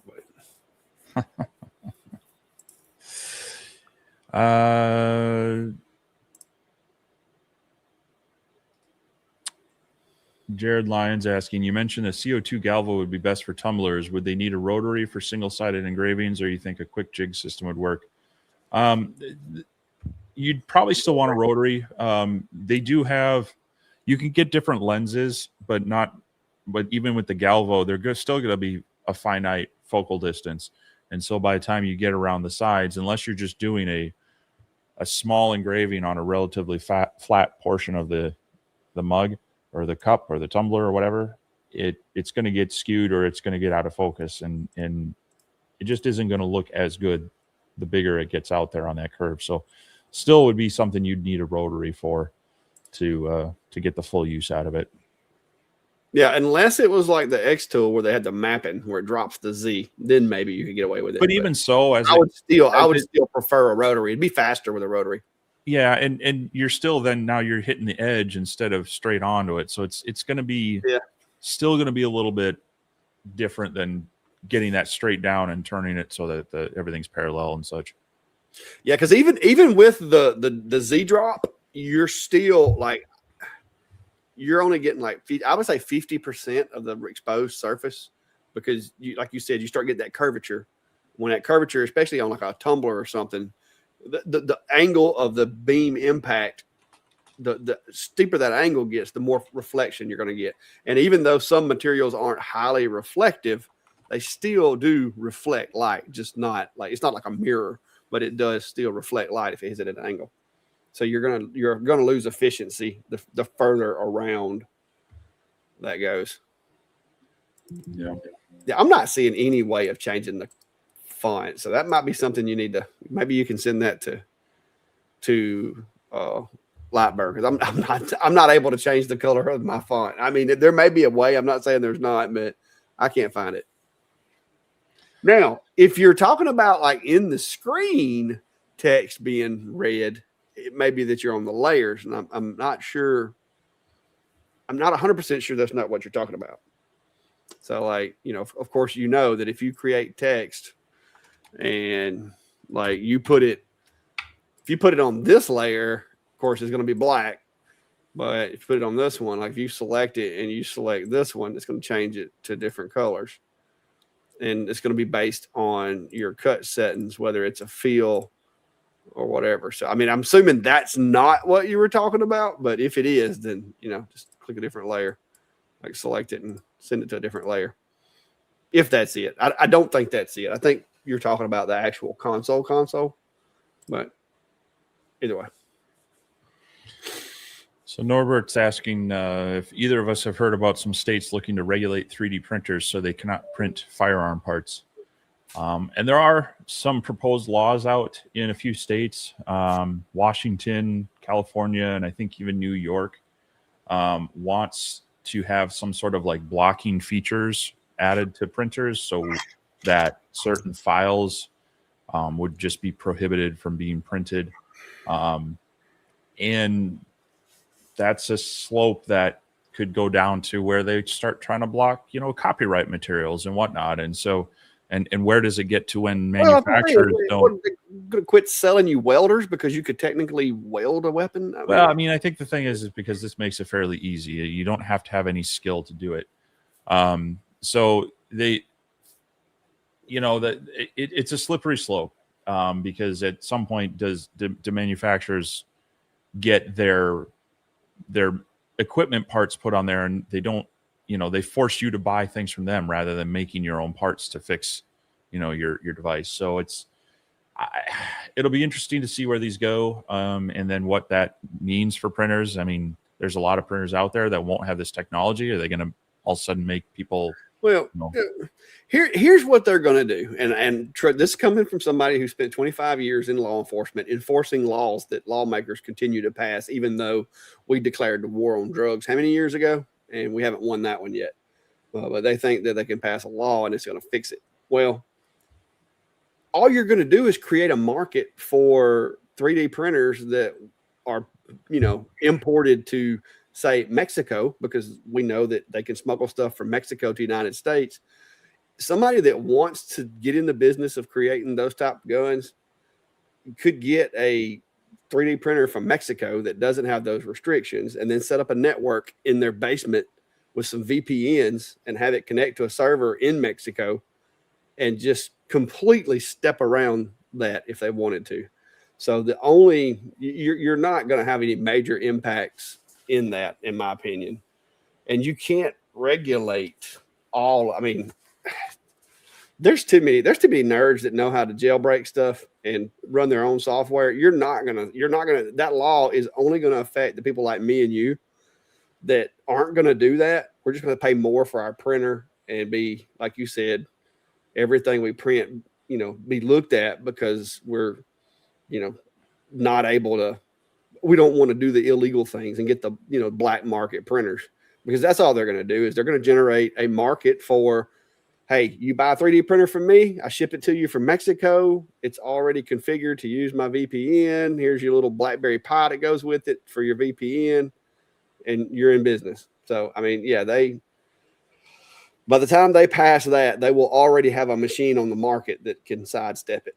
I spent 15 years working internet crimes. They're not, you can't get that genie back in the bottle. It's just not going to happen.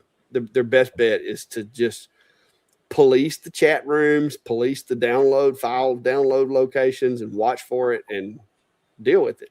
But yeah, there's so many laws on the books right now for law enforcement to try to enforce, and they can't, that the last thing we need is another one that's so complicated. Because like I said, from an IT standpoint, how easy it would be to step around that with just a little bit of knowledge. Well, I mean, most of these a lot of printers have built off of like Arduino boards and such. You can make your own drivers for these printers. It might not function quite as fast or as slick, but or you just basically take the OS off of it and jailbreak it, like put some software from a machine that was built 10 years ago on there. There's guys that would be selling them on eBay like hotcakes. Yeah, it definitely is a kind of thing that it's only going to impact it's not going to stop it. It's only going to impact the people who might stumble into it and be curious and prevent them from doing it. The people who still want to do it, they're going to do it. Yeah, because the next thing they'll be wanting to outlaw fertilizer, so you can't fertilize your lawn, because if you make it too complicated for people to make guns, they're going to make other weapons. I mean, I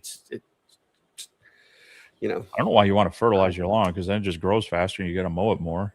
Well, some people do. I don't fertilize mine because I stay too busy. But yeah, it's just crazy, man. They kill me with this.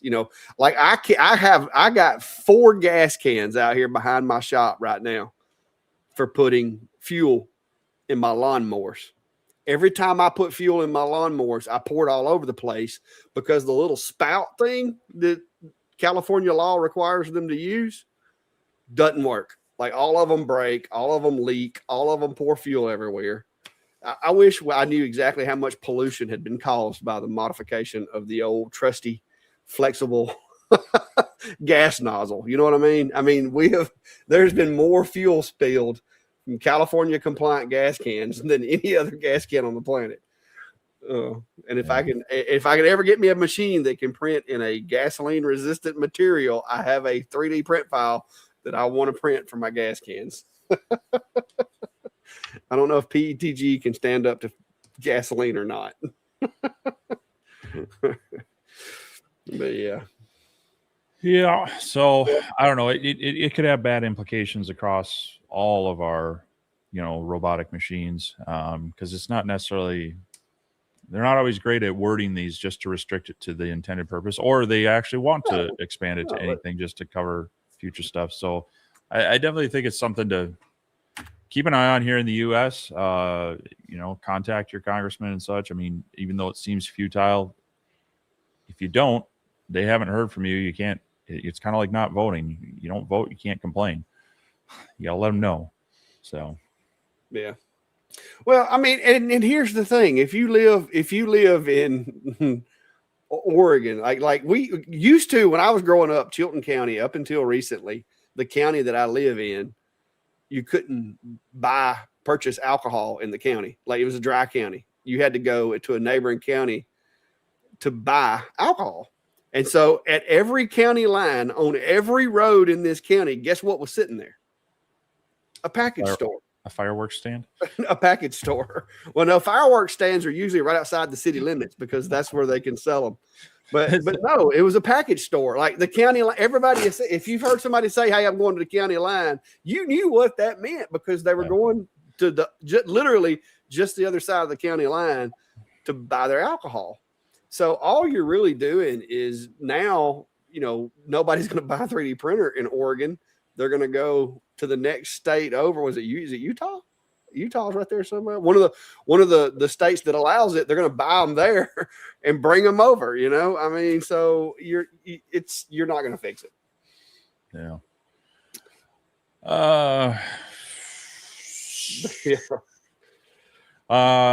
Scotty wins Vegas. I'm new to 3D printing. Just bought the Anycubic Cobra X. I've seen a lot of reviews and I hope it works out. Like I said, I've got experience with the Anycubic Cobra S1 combo. It is a good printer. I did have to do a little more calibrating on it than, say, my Bamboos. So once I got that worked out, it seems to be printing pretty well. So hopefully you don't have those issues.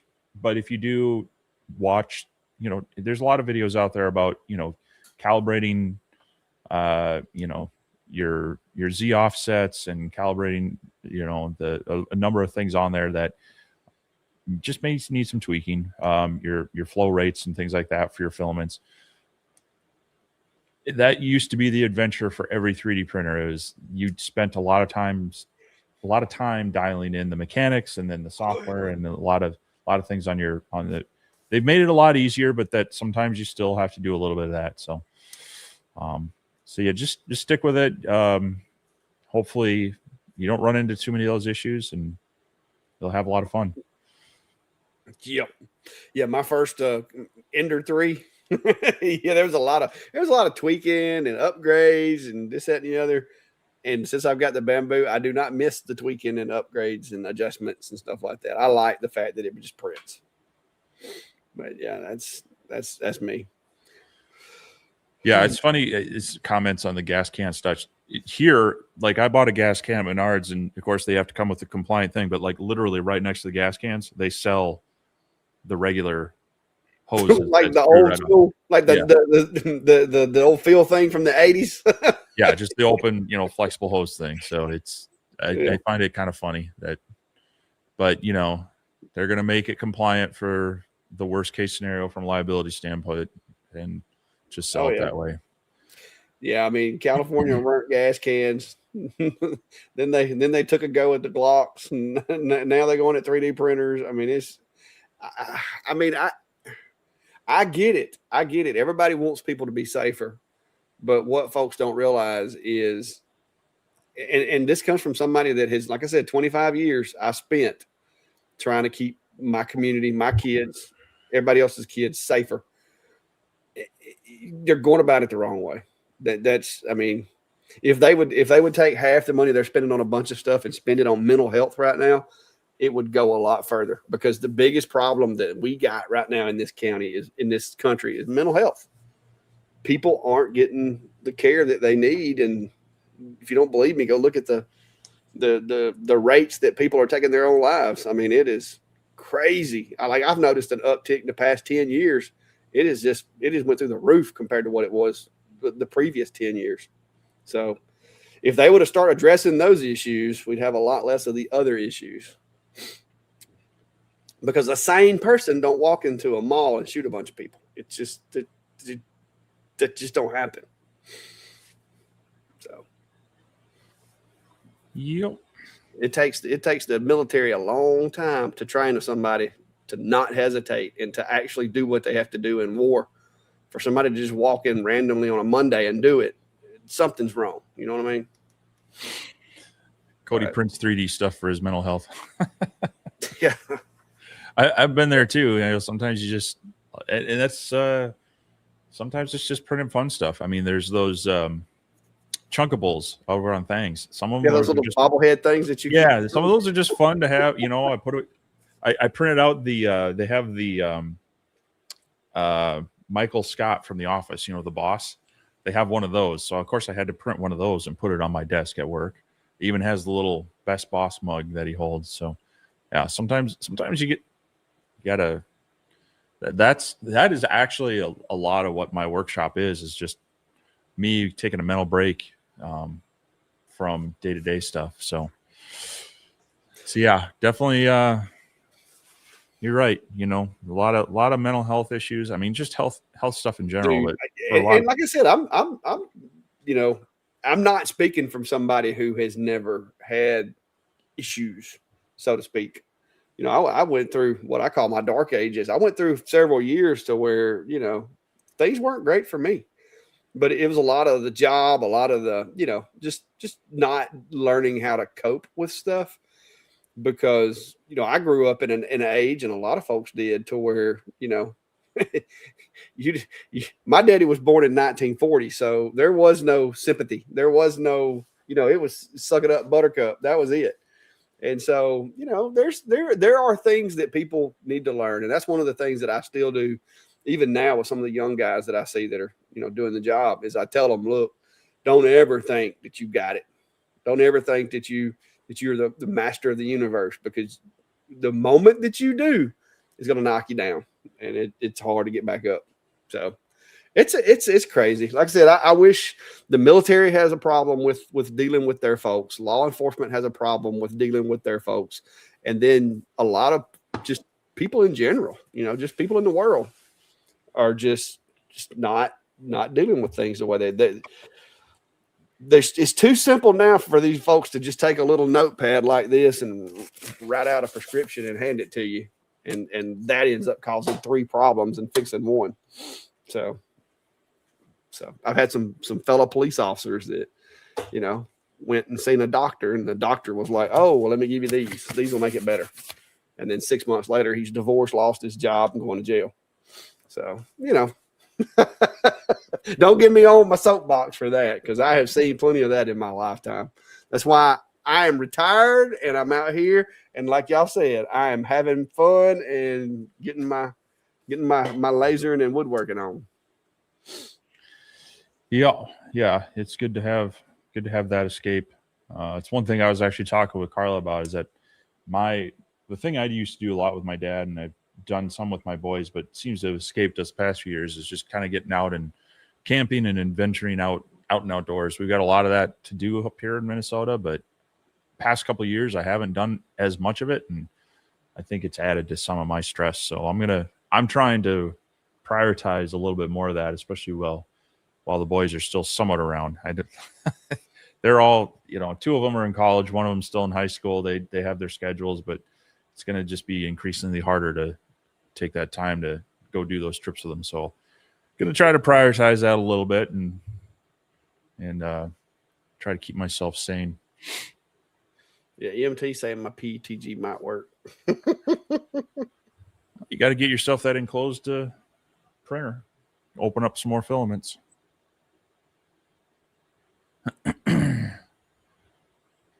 Yep. Anyway, yeah, nylon filament would be what's recommended. Yeah, I got to have a different machine before I can print anything other than like the PETG. I don't think I'm not set up for that yet. Maybe one day, if I get a little more room, I can get me something that can print like ABS and some of the nylons and stuff. But yeah, it's not in the cards for me yet.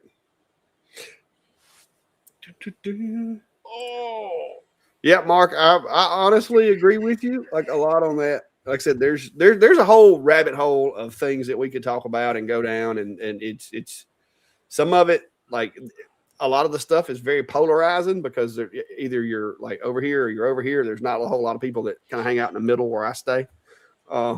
So it can be quite the discussion, because I'm kind of like, like I said, and a lot of the stuff that I say is based on the fact that I have taken the gun out of people's hands. I have cut the rope out from around their neck. I have, helped them get out of the water after they jumped off the bridge. I have been there. I have seen it. And this is not me reading a book, or this is not me just, believing what's on social media. This is me being there, helping those folks. Like, it's real. Some of them I got there in time. Some of them I did not. I mean, it's you see it over and over and over. And like I said, it's becoming more and more predominant for some reason. But yeah, I do believe there are some people that are just evil. But I believe a lot of times it's missed opportunities on not only, family, law enforcement, court. People miss opportunities to help people and give them the help they actually need, and things escalate. So, that's why I've been, for the past 10 or 15 years, I've been big on kids. Because if you're gonna help somebody have a better life, the earlier you can start kind of pushing them that way, the better results you're gonna have as far as a percentage. Because if you've ever tried to like get a tree to stop leaning when it's 24 inches around, it's harder than it when it's a twig. So it's a whole nother philosophy, a whole other thing that I'm a firm believer in. And that's why I say that if I ever do get enough like resources and money and stuff like that, that I can, take care of my family the way I need to, I want to start a makerspace, and I want to hand out basically scholarships to the makerspace to kids, veterans, first responders, medical personnel, that kind of things, to help use what we do in these shops, and let people understand that you can use that as a good form of stress relief. And like you said, it's just kind of your happy place, and if the good Lord ever blesses me with enough money to do it, I've done talk to several people in this county that are like, yeah, that would be an awesome thing to do. Go to the schools, find the kids that academically don't got what it takes, but know how to make things and are creative, and get them in a shop, get them doing stuff. So we'll see. Maybe one day.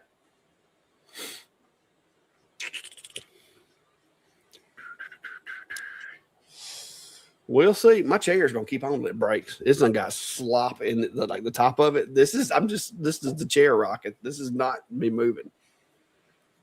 I'm gonna have to get one of them fancy chairs like you got. Anyhow, we got about 10 minutes left. So if you got any questions or topics, fire them in there. Yeah. You got some of us have to work tomorrow. You gotta quit using that word, man. I mean, I work too. We work hard here. Wow. I don't know. I don't work too hard. I'm gonna be honest with you. I take breaks regularly. I've started my own union. Like, I get breaks like every hour. You realize I may be talking about that for another 18 years. So I know. Well, I've got to save some material so I can have comebacks. Well, this week though, I'm gonna be working on. Let it load. Well, is it gonna load? Wait a minute.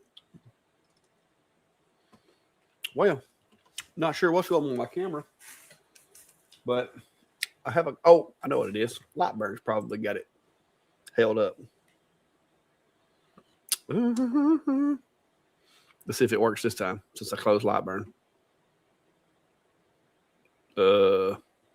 Nope. I don't know. Anyway, I have the Asmer. This is their P2 Pro, which is kind of a cool machine. It's back to the basics. Somebody was asking earlier about basic machines and stuff. This is back to the basics. It is open frame. It does have automatic air. It does have limit switches. But other than that, it's basic of the basics. And it's like a $600 laser right now, which is cheaper than what I paid for a 10-watt diode machine back when I first got started with it. So it's 48 watts, switchable down to, I guess, 24. It just calls it, it just says fine, like it's got a switch. It just says fine. I'm guessing it switches it down to 24. But yeah, we're talking for a 48 watt machine. This is 1/4 inch plywood, and we're knocking it out at 12 millimeters a second and above, and getting nice good drops. My honeycomb's a little dirty. It's one of my training honeycombs, and at the same time, even on 40 watts of power, I'm getting some good clarity. And this is birch ply. This is not even like really good plywood to be doing images on, but yeah, there's an image that I did with this machine. So I'm working on that this week. I'm gonna be running it. The one thing that I do have to do though, it is an open frame machine. So I've got my exhaust hose right there. I don't have an enclosure to put it in without moving a machine. So it's just, I've just been running it. But so I've been like, opening the door, and it's gotten cold. So I don't know how much testing I'm gonna do with it tomorrow, because it's supposed to be in the 20s in the morning. So we'll see. But I'm gonna try to get a video out with that. It's not a whole lot to do. I mean, it's your basic 400 by 400 48 watt machine, but it does a good job. It'd be a good one to have around to where you could hang on the wall if you had limited work area.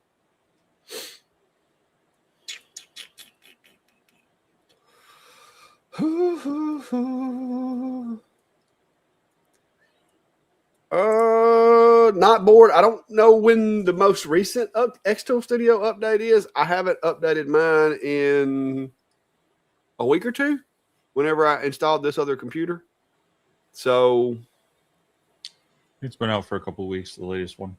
Okay, so I may or may not have, but yeah. Last time I used it, it worked fine. Says I'm doing 100 koozies, so I haven't had issues with that. Hopefully it keeps working. I'm not sure what he's talking about.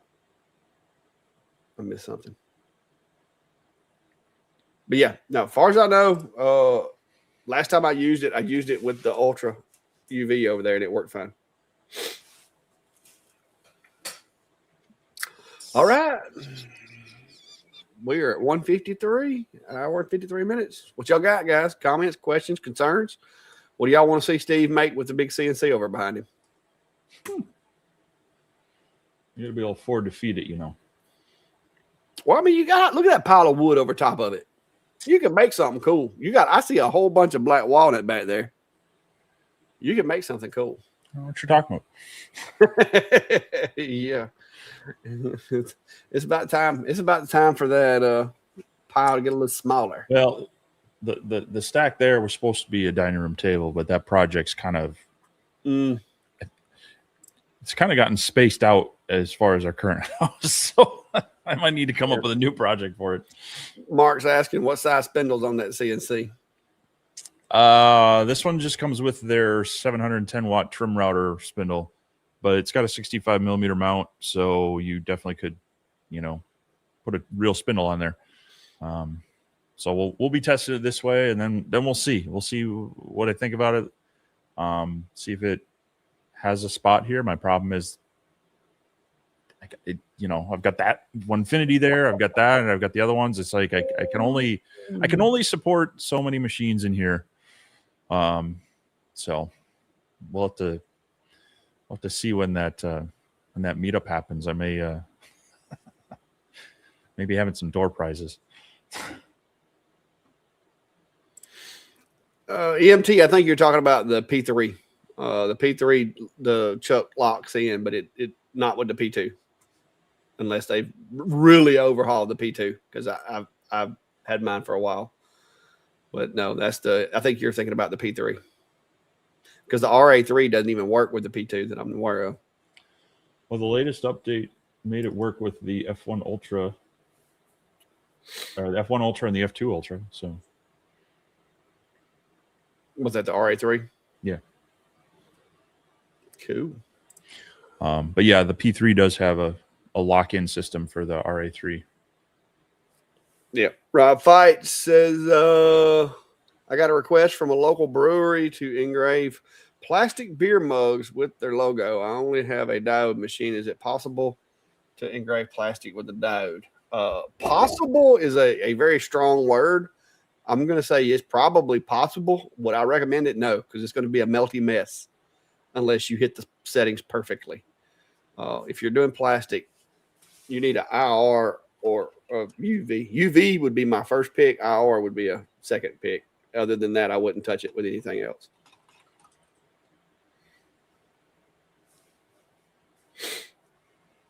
And unless you know exactly what kind of plastic it is, you need to pay special attention to exhaust and venting.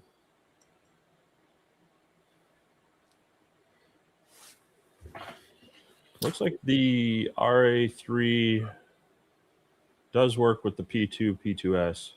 Really? Uh-huh.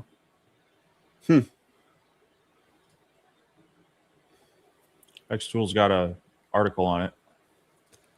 Like I said, I have to look it up. Well, one more reason why I might drag mine out and try it out then, because if it'll work with the RA3, that would definitely be nice. But I don't have a plug for my RA3 to plug into my P2.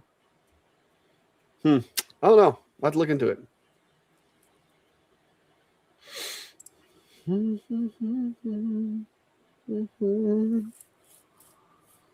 What's Radu saying? Oh, Radu's telling jokes. I think he used that one the other day in somebody else's live. I know what you're talking about. He's being very serious.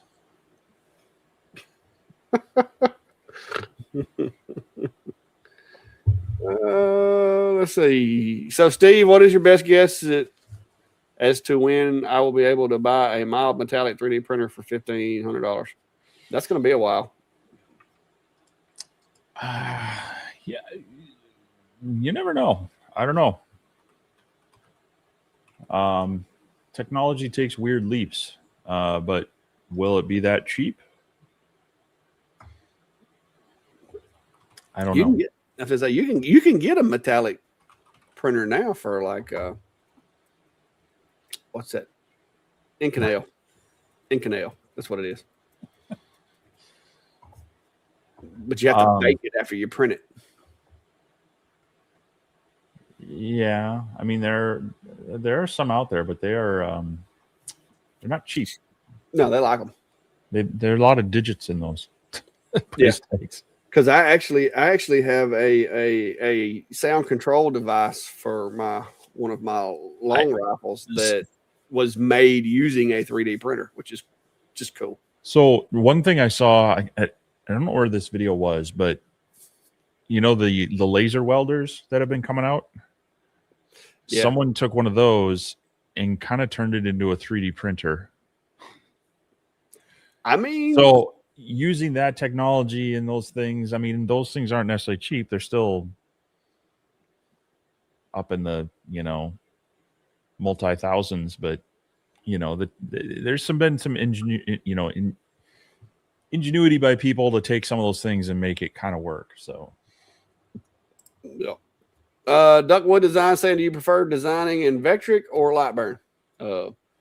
Depends on what I'm designing, Vectric or Lightburn. I'm more comfortable and more efficient in Lightburn probably. And then I just export the file over into Vectric and add the tool pass.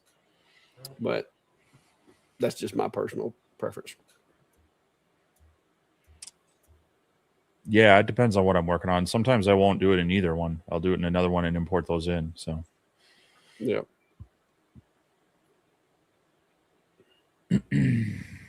I don't know of any. Is that asking about mesh mixer videos? I went and watched a few. I don't remember whose they were, just because I was trying to learn some stuff in there. But they're out there. I'm just not familiar with who the creators are. Robbie Giglio saying if the RA3 will work with the P2, I'll be buying one. Well, like I said, I've been talking about trying to get my P2 out and seeing if I can do any better with the tumblers now. I got some stuff I got to get done this week, but that's on my list of things I would like to do this week. So we'll see how that goes. Robert Young's asking, what is y'all's opinion of P3? My opinion is Steve has one. I don't have one. So therefore, I don't know. What do you say, Steve? Well, the X-Tool P3, it's nice. I mean, it's nice having 80 watts of power in that form factor, because it's not, I've had other cabinet style lasers and they tend to take up a lot of space. This one's a little more compact, but part of that's they have the chiller integrated and the air pump integrated, which are both pluses and minuses. They're pluses because it's all there. It's in one package, but you can't necessarily upgrade or mitigate them if they are having problems as easily. The laser itself, being X-Tool, they try to gear their stuff towards a broader audience. They're trying to capture, not necessarily the tinkerer or the industrial user, but more the average person that is playing around in their shop to the crafter to the whoever. So I feel like they've made it very simple to use, and it's great for personalizing random things. The thing that I'm still trying to figure out is it as effective at, say, like production work and, wanting to batch out job after job after job? Does it do that as well as some of the more simple light burn controlled industrial type CO2s? So far I've been very happy with it. It's worked very well. But I've mostly just been doing one-off projects with it. I need to pick some sort of project where I might want to make, 10 of an item, and I have to drop the material back in and such, and see how that will work compared to some of the other lasers I've used. But you can definitely get that amount of power for less, but it's not going to be as refined and maybe as kind of easy to get going with it. If you are looking at it, you're definitely going to want a cart for it to sit on, and the one that they make for it is actually pretty good. It is a pretty heavy device, so you're going to need something pretty stout. So, I mean, maybe you have something you want to build anyway, but if you don't, take a strong look at the cart. It is an extra expense, but it goes together easy. It supports it well, and it rolls around really well in my shop. So, yeah, more to come on it. It's still set up and ready for use in my shop on some projects. So, yeah. William Hunter says, whatever happened to the 3D crystal laser projects you were doing? There's only so many times you can put a random skeleton or whatever in a crystal until I get tired of it. I want to do some 3D scans of people and put them in there, but I haven't been able to get all that done yet. So it's just, and doing a 3D, like I've tried several times of doing the image to 3D render thing, and it's wonky. So right now, the crystal thing is cool. If you have a good STL file, like if you can put a benchy in a crystal, it's cool. The image stuff, as far as like being able to do an image and doing like grayscale images and stuff like that, I think that was kind of overhyped a bit. Like as far as the expectations that the marketing gave you were a little, embellished. Can you do it with limited success? Yes. Is it a very easily repeated process currently? Not quite. So the point cloud, the STL files, I say those are pretty easy. If I can, I've been working with trying to get some like local landmarks and stuff like that, some 3D scans that I can put inside the stuff. But as far as the images, I'm hitting the brakes a little bit on the images. There's some 3D AI softwares out there that I think have potential. I think Xtool has advanced their software a little bit, but I still think it's a little undercooked just yet on the images. Like I said, the STLs, it does great, but the images is still a little, not great. I do more, but my laser that'll do them isn't working for me. True. Yeah, you only have one option. Yeah, says they broke my com marker Omni X, and so they broke Steve's as well. But I still have the Xtool, and I've been doing some stuff with it, and it is easier on the Xtool. I'm just gonna throw that out there. I mean, when I was using the Omni X, it was the only one I had to do them, but since I've gotten the Xtool UV, even if the Omni X was working, I probably would still be using the Xtool because they simplified the process. Kind of like what Steve was saying earlier about Xtool tries to simplify things for the average user. They really simplified the process. So it's a lot easier with that machine than it is the Omni X as far as placement and alignment and calculating it and all that. So.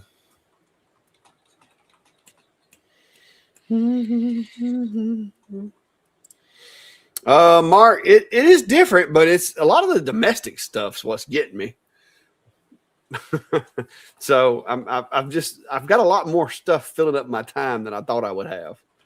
And now spring's getting here. You had Christmas, and the Christmas rush was out here. You had all the stuff going on, getting projects, getting people wanting to come in and get you to engrave this, engrave that, and doing all this. You had the videos, the equipment reviews, all that stuff. And now we've moved into spring, and I've got just a little bit of a lull before the yard work really gets crunk up.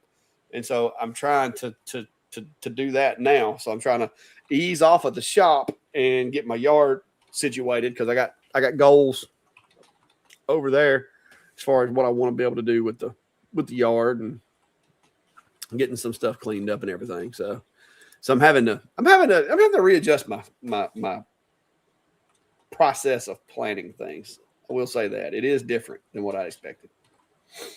So, all right, well, we are at 2 hours and 7 minutes. So we're in overtime, guys. That was a long 2 minutes. Yeah, we're in overtime. So I'm 7 minutes into overtime, and HR does not like paying me overtime. So, you paid for this? Huh? You get paid for this?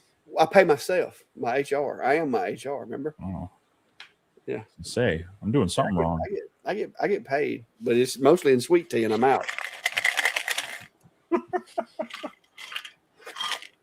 I gotta get me some more tea, man. I'm about thirsty over here, drying up. I appreciate it. Right. Thank you guys for coming. Steve, I think I done went over what I got going on this week with this and the yard work and all that. So, what you got going? Primarily working with a CNC machine. Got some projects in the works. Like I say, I got to finish up one. I'm doing some design work on something I want to create. We'll be cutting that out on the Xtool P3 when I get it done. Trying to mix in some of like I did with the video yesterday or the day before with the design work, trying to snag some of those for some kind of extra content. I know they're not always as, they can be kind of just an oddball thing, but hopefully people get some use out of that as well. So try to throw some of that in there, but yeah, mostly creating some dust, carving some wood. We'll see how it goes. Hopefully next week I can share a little bit more on that one. Cool. I look forward to seeing it. I'm kind of curious about that machine. It's a big old boy. Yeah, it is. You may need to make like a double decker CNC table over there or something. Bunk beds for the bunk beds for the CNCs. Yeah.